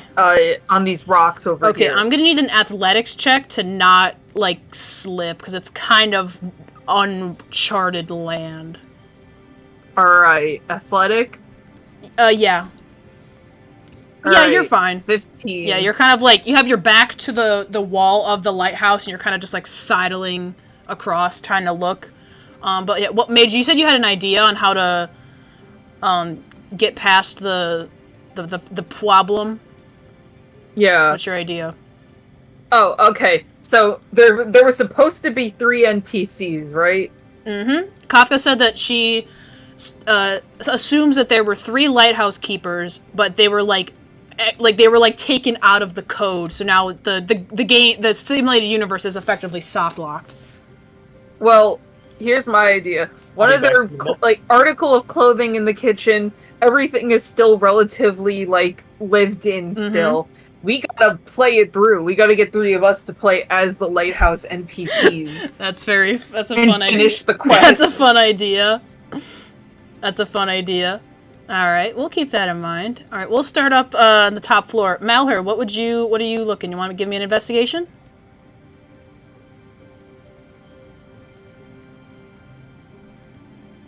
Zacky Poo. Zack, is your mic muted? Zacky Poo. Is your mic muted? Wake up, Zacky Poo. He's upset. Okay, we'll move on then. Okay, we'll move on. Cass, what are you doing? You investigating this room? Hi, I'm just gonna look in this. I think that's a desk. I'm gonna look on the desk. It is actually a broken down door. I actually knew that. Oh, okay. I'm guessing I'm gonna lift it up, and if you say there's a centipede under there, I'm gonna beat the fuck out of you. I would never put one under there. Give me investigation. Let's see if I don't flop. You'd never. Yeah, of course. You'll never. You'll be fine. You'll be fine. So let's see if... Oh, Al has a -3 investigation. Can I do Al? Yeah, we'll see if he does any better. Nat 20, Nat 20. Oh my god. He does better. Dude, my fucking bird has all of my brain. This bird is so OP. Okay, yeah, we're gonna... Oh, these notes are so long. Holy shit. Upper floor. Where's the upper floor? Upper floor. Here we go. Let me see. Yeah, okay, so you're kind of you're like, is this a desk? Is this a door? Or what? And then Al just kind of he nudges it with his beak, and underneath it you would see that there is a calendar that is oh, actually, yeah, there's a calendar that was attached to the door on the other side, so it was underneath it.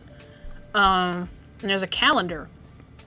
It ranges from the month it's currently on is December, and you can see that there's little notes written on the current dates, what would be today, and it writes about a storm that has been raging for a couple days now, and once you get to what would be today, all it says is, storm ended, sea calm, God is over all.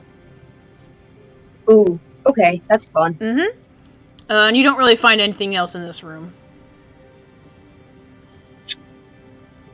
Awesome. Can you put that in the chat real fast? Yeah, absolutely. I'll just put the whole interesting. Yep. It's a calendar, not a log. Yeah, calendar. Or, yeah, lighthouse calendar log, yeah. Got it. It's days and numbers. Hi, Zack. You're back. We couldn't hear you. Sorry, I had to help my younger brother didn't know how to work the air fryer, okay. so I had to go turn it on. Oh, yeah, you're fine. Is there anything else Durand wanted to do? Durand is chilling right now. Okay. Malheur, we'll go back to you then. Give me investigation. Great, I'm going all the way to the top. Oh, okay. Give me investigation. Investigation. Investigation.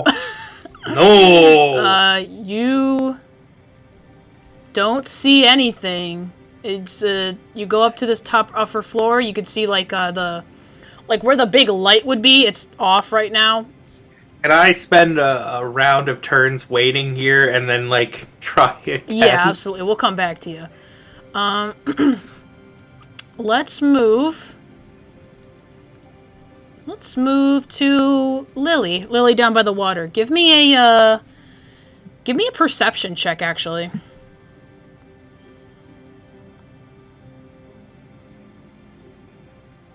Okay. So with that, you go over to where the water is. You're kind of trying to see if there's anything strange about it. And you see that you kind of look off across the horizon. You can see that there's multiple other islands surrounding yours. Like this is like you're on a bunch of there's like a bunch of different islands across the sea here.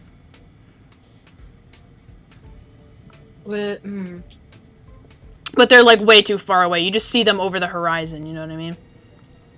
Yeah. Okay.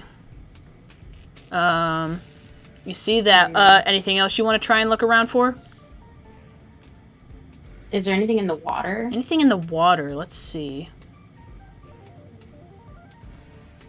With that perception, yeah, you can actually see, you kind of like are digging around in the sand and you find a ring of keys that are just kind of like stuck in between like a rock and like another part of the sand. You find like a little ring of like 3 or 4 keys on them. They look kind of rusty, but not too rusty. The ocean didn't get to them too much. Can I pick them? Yeah, you could pick them up. I guess we'll do that and then try looking elsewhere. Maybe on the other side of the ship. Sounds good. Let's see here. We'll move over to Farthe then. Farthe, what are you doing? So after Farthe is done taking a leak, he looks around a little bit and notices that crashed up ship, and he's like, "Oh, I wonder what's in that," and then ignores it. Okay. Sounds good. Where else are you gonna be looking? Are you gonna be searching for anything? I'll be looking at the water from above and like the rocks from above. Okay, make a perception check for me. Just look around. Let's see, perception.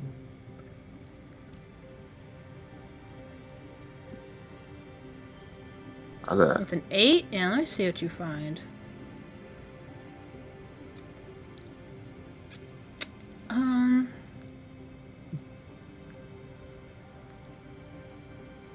What else is there?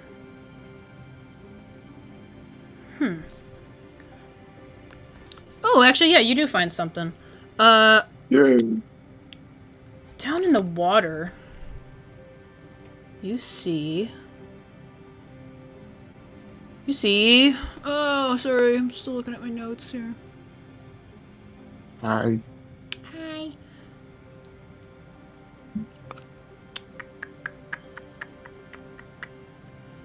You find another day worth of rations. Oh, ew. Just looks like it looks pretty fresh. It looks like it was kind of lodged in between the rocks on the cliff, almost in the water, so they don't look too like rotten or anything. Oh, finally I can eat something. I'm gonna save it though. Yeah. Don't eat it. The last time you ate stuff in the simulation, it didn't turn out good. True. Yum yum in my tum tum. Yummy, yummy. Oh, great. All right. Okay, we'll move over. I'll have Kafka and Silverwolf make checks here. God, Silverwolf's fucking sheet takes so long to load because she has so much. Just so much shit. Let's see. Both of them are gonna make checks here. Okay. Very interesting. Silverwolf sees... actually, in the meantime, we'll go back up to Malheur. Malheur, you want to try again there, buddy? You want to try again? Zack has died again. There you go, buddy! There you go. Alright. On the top floor, you look around, there's like an assortment of like beds, It looks like one of them was being used by Kafka for a while. She kind of like has most of her belongings set aside there. I kick it out. I kick all the stuff off of it. Fucking ruin the bed. I mess up the bed. I Terrible. smell the bed sheets. I smell the I'm bed gonna sheets. spend 200 credits. I'm gonna Eldritch Blast. I'm gonna spend 200 credits. I'm Eldritch Blasting holes into the mattress. Okay, you do Right, that. that's gonna cost me $200. Okay, damn. Fuck you. Mal really is gay. Damn. All right.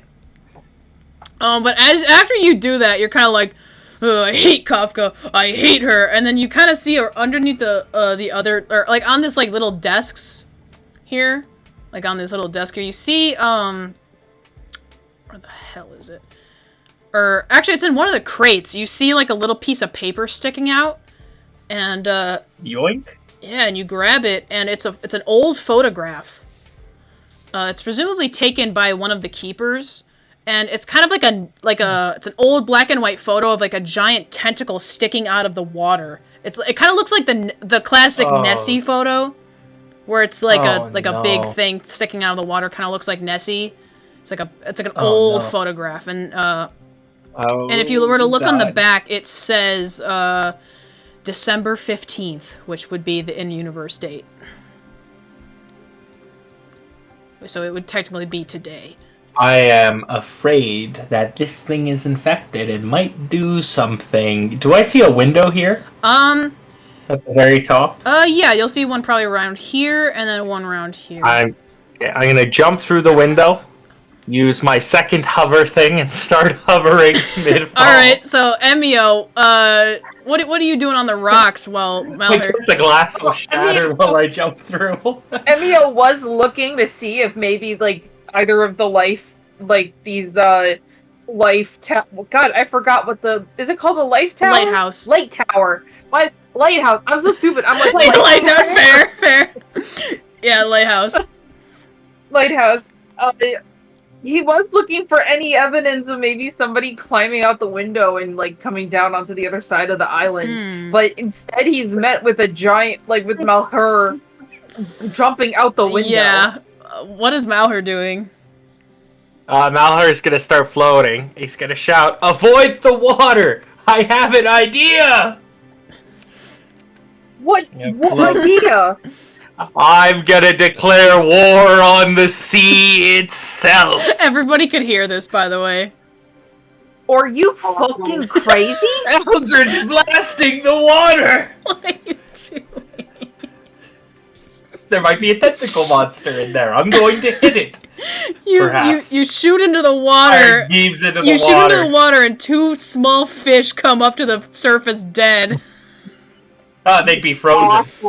There's two frozen dead fish come up on the surface of the water.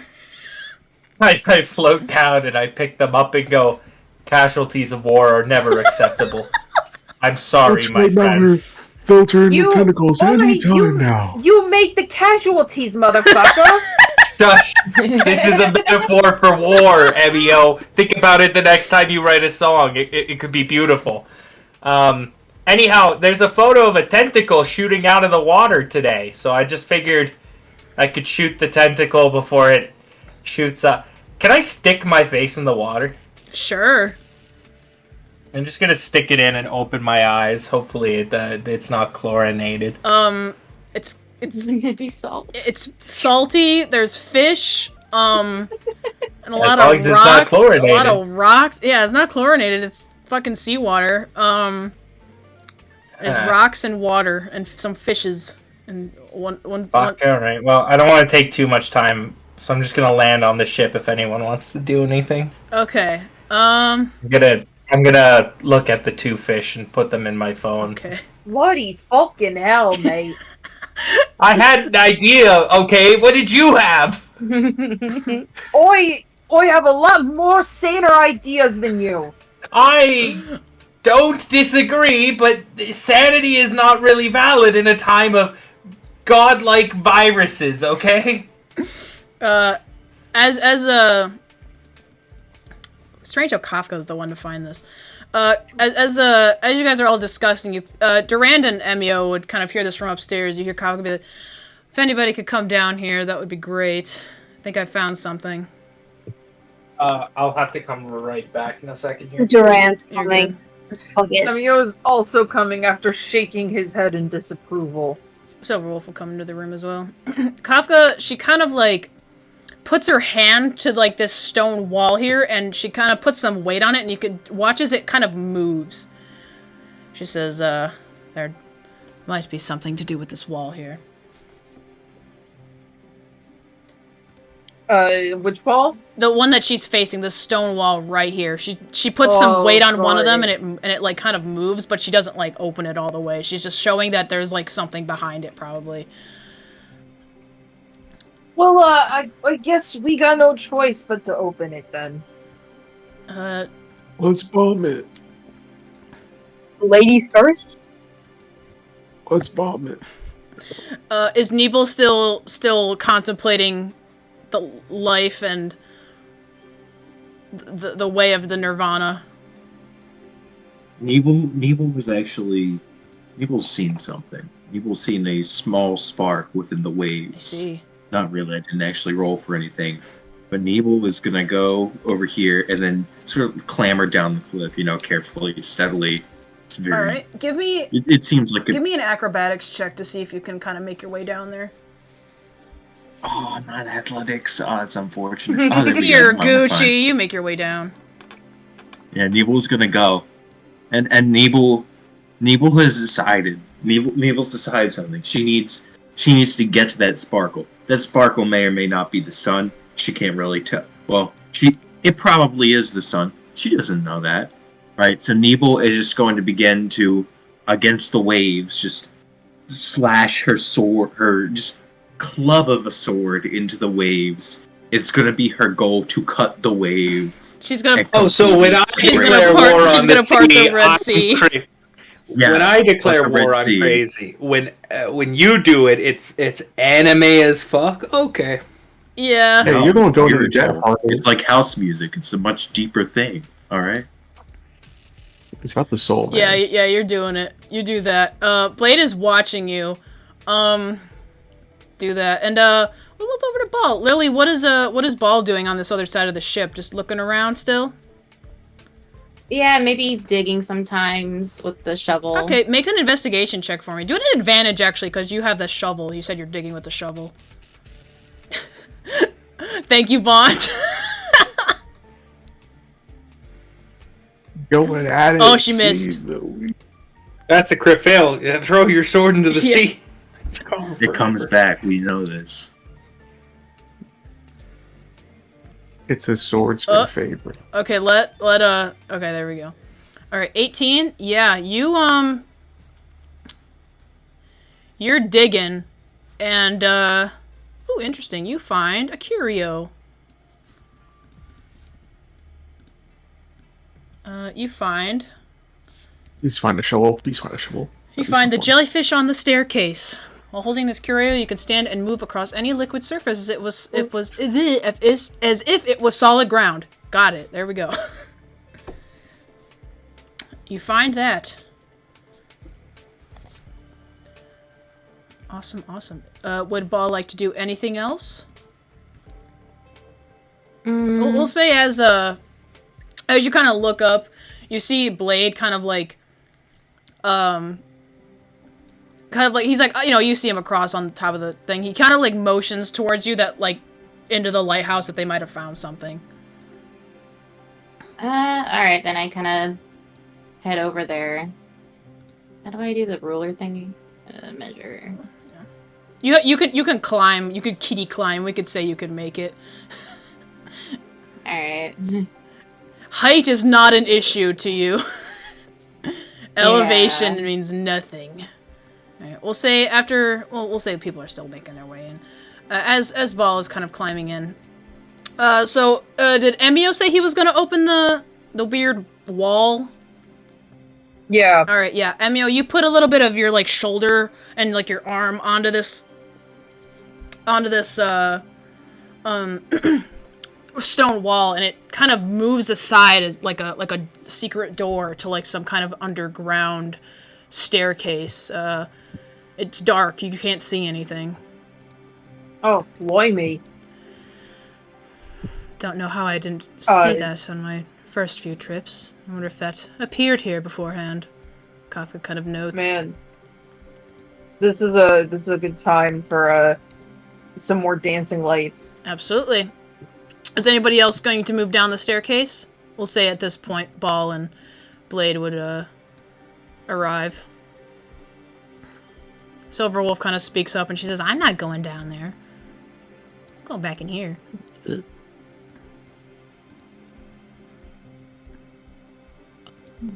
Who's going down? Who's moving down the staircase? Well, I'm going down. Emil's going down. Is it? No, sure. It's this secret wall is opened up. Is Emio's going in first? Anybody gonna follow him? I'll follow him. And he's putting his torch thing, his torch magic light thing. Gotcha. Right in front of Alright, him. Farthe will follow. Anybody else? Chilling right now. No? Okay. Emio and Let's go. Let's go. Emio and man. Farthe, you guys are going down there. Let's this.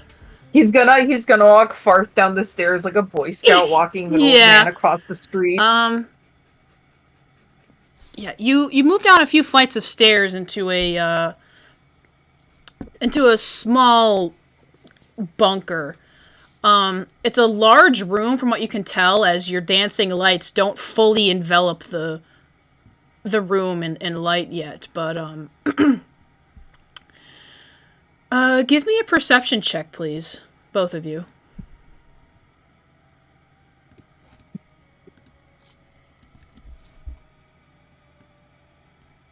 Okay. Yeah, so in the visual aids channel on the Discord server, I'm gonna see, as you're kind of like scanning your flashlight, as I guess as we'll call it, across the room, and you come upon something. And in visual aids, I'm gonna put what you see. Oh my god! You see this vaguely humanoid figure that's small, it's skinny, and it seems fixated in this chair. And it seems almost like it was melted into the chair. You can't sense any sign of life from it yet, but it's about 5 feet away from you right now. Thanks, I fucking hate it. I wish I was like you, old man. You probably left this world. Man. You don't hear any response from this thing. You don't even see any motion from it. Emio, he's kind of really creeped out as a robot seeing something so humanly, gross.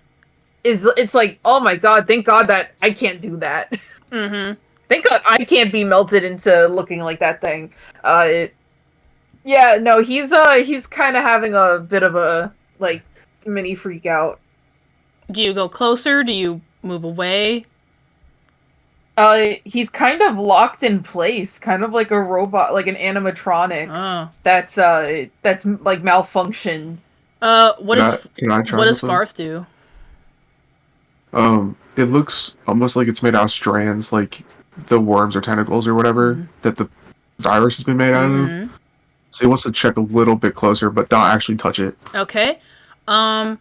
You move closer, and I found this on the web. Siri. You move. Hey, girl. You move closer.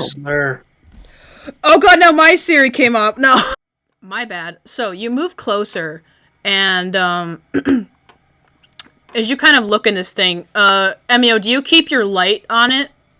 Do you keep it illuminated? Yeah. Okay. So you keep it illuminated, and you move closer, and you can, as you're closer, Farthe, you can start to hear like a viscous, like slimy sound, like as if something was like crawling or slithering around. And it's coming from this thing. And as you're kind of trying to observe this thing, the one of the eye sockets, one is empty, but one you can still see what was an eyeball from presumably a human, and it kind of moves to look at you, Farthe, and you're now making eye contact with this presumably living thing. Farthe would like to keep his hand on his sword and rely on his, well, unless there's something happens when he touches his sword. Is there anything that happens when he touches his sword? Nope. This thing is still just looking at you, and you can kind of hear, like, this, like, disgusting, like, crackling sound. He would like to step back and rely on his, what's it called? On his reaction time. If it ever were to move like a slight inch, he would notice and just slice it. From everybody outside, upstairs, you guys have not heard anything from them yet. You watch them go down there, and it's been like 5 minutes, and they haven't come back up. And Kafka kind of says, must be a pretty deep pathway down. Damn you, ocean! I will slay you! This fucking guy. Is Durand and Ball still going to just stay and wait? Yeah, there's kind of a lot going on right now. He's kind of like, I don't know. He's just chilling. Alright, just waiting and see what happens. A lot of people doing a lot of things, so. Okay, sounds good. Lily, did you want to do anything? Or are you gonna move down there? You gonna still wait for them? I'll probably wait for now. Gotcha. Alright. Hey, you two goons. Is Emio still kind of locked in place? What is he feeling? He kind of breaks. He's kind of breaking out of it now, but he's still obviously like shaken. If he were a human, he probably would have thrown up or something. But thankfully, he's not gonna. He doesn't have bodily fluids to throw up. Yeah. Farthe, you stand there for a few minutes, waiting to see if this thing will attack you, but it seems fixated into this chair. It looks like it can't move. It looks like it wants to move, but it can't. It has no way of really harming you, from what you can tell after observing it for a few minutes. If anything, give me an insight check, actually, before you do that. Okay. Insight. Hopefully it's high. It's a 6. This thing looks like it's pleading for help. Oh, pleading. It looks like it wants help or some kind of release or some kind of freedom or escape from whatever state it's currently in. Would you say freedom as in like death, like escaping to life? You could discern it as that, yes. It looks like it wants some kind of release or freedom. It wants help. It is from what you can kind of tell from that one singular pupil staring into yours. Give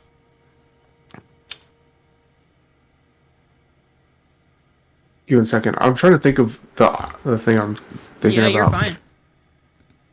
Because I want to try and describe it. Yeah, go ahead. And we'll say at this point, the time, it's now like sundown. Like, it's approaching night after you all have been, like, investigating and looking around here.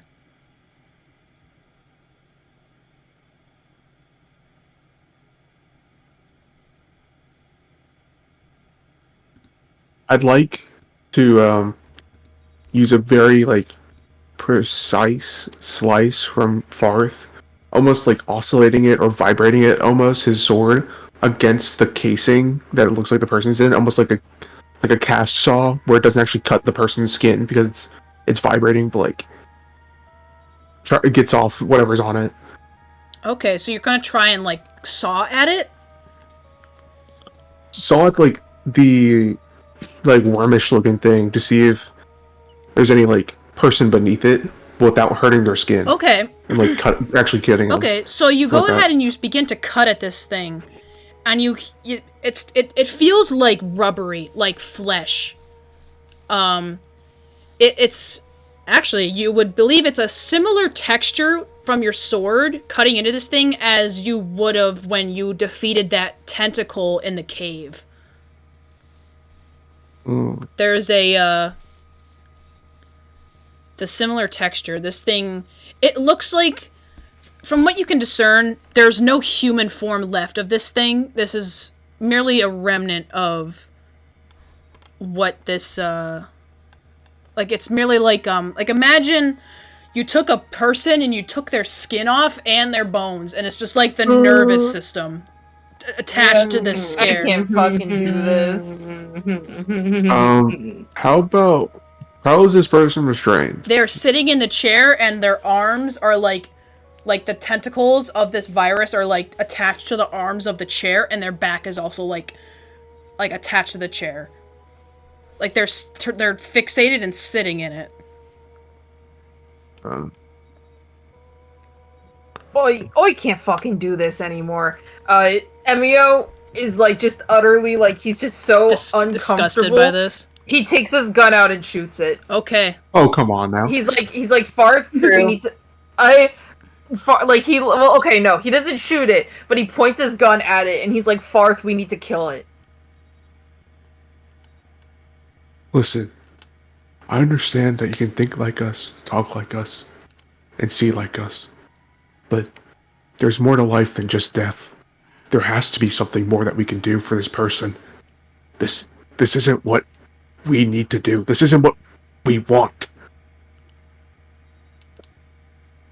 I want this. This is uncomfortable. Then leave. I'll do it myself. It'll take a couple hours. I don't care. No, we need to get this done now. We're stuck here. Maybe this person has some sort of way to tell us where to go. He could point his eye somewhere and tell us where this portal could be. And you want to kill this person right now? This could be the key. This is what he wants. Don't you see that look? Don't you see he wants to be free from something? And it may not be life. I want to do this my way. So how about you just kick off and leave? Oh my gosh. Emio's actually, he's kind of like he's kind of angry, and he just doesn't feel right. Like this just doesn't feel right. And he thinks about his words before he speaks up again. I don't feel comfortable with this decision in both of our hands. It doesn't feel right. Is this thing even like? We don't even know if this thing is a human. For all we know, it could be another NPC. And I'm willing to risk the time. Just get everyone else down here. I'm getting kind of tired of this. Fine, but don't do anything until I'm back. Okay, fine. I'll just keep sawing at it. He keeps putting his sword closer to the parasite. He keeps trying to hack it off or something. Okay. Not hack it off. Yeah, I get what you're saying. Emio's gonna come back up. You took quite your time. Where's the old man? It's fucking nasty. I don't want any part of it anymore. It's immoral. And he's like ranting before he even tells them what's up. Can Emio hear me screaming at the sea still? Yeah. Alright. What is everyone else's reaction to this? I'm washing my hands. You can all go down there and play along with what's going on, but I'm washing my hands of it. Could I bring Toto down there with me? Yeah, sure. Toto's just been kind of outside. He seems a little bit less. He seems still a little bit sad over what Kafka was saying about him. But yeah, he'll follow you down. All right. As you pass by, Kafka is saying, "You're really gonna take that thing down there?" I mean, what other? I feel like we don't really have a choice. You could help. He seems stable right now. Do what you want. I won't blame you if there's consequences. And Kafka just kind of like steps aside, lets you go in. Farthe, since Emio left, it's now pitch black in this room with this thing. And without any sense of light, Ball, you move down there, and Toto's kind of following you. And you can kind of still, it's like, you know how when you're in a dark room for so long, you still can kind of sense people, you kind of get a little bit of, you're still able to kind of see in the darkness. It's kind of like that with you right now, Farthe. So you can kind of sense somebody coming down the stairs with Toto. Meep. Hello? What do you want? I'm coming here to help. Is everything okay? I can't really see. There's a But- person that need help. How about you start trying to light something here? Oh, I'm thinking maybe Toto can help. Meep. Come here. Oh, who's my favorite dog? Do a trick, do a spin. I can't see it. Make the Toto face of horror. Meep. Meep. Toto seems a little bit hesitant. He looks over at this person in this chair, this thing, and he kind of glances back to both of you, and his ears kind of flick down. He seems a little bit scared. I crouch down to him and I say, you helped me out earlier. Don't do anything you don't want to do, but if you could help this person or whatever it is, like you helped me, I think it could go a long way for all of us. Meep. Toto kind of looks back at the chair, and he looks back to you guys, and he kind of nods his head, and he goes, meep! And you watch as he walks up, and he puts his little paw or little hand up to this thing in this chair. And this thing just begins to, like, flake. Like, you know how, like, it's like something's flaky? It just kind of dissolves. Like, something is so dry where just a gust of wind just kind of courses it away. And you watch this form kind of just dissolve into this chair. And, you're not really sure what Toto is doing to it, but after a few seconds, the chair it's just a chair now. And Toto, he looks down and he kind of just, he looks a bit solemn.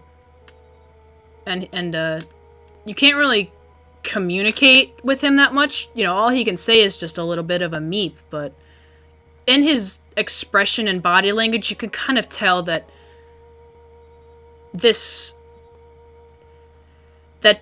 what he just did was definitely something that he willed of the virus. He manipulated it somehow. He doesn't, he's still seems unfamiliar with this kind of ability that he has, but that person does seem to be gone.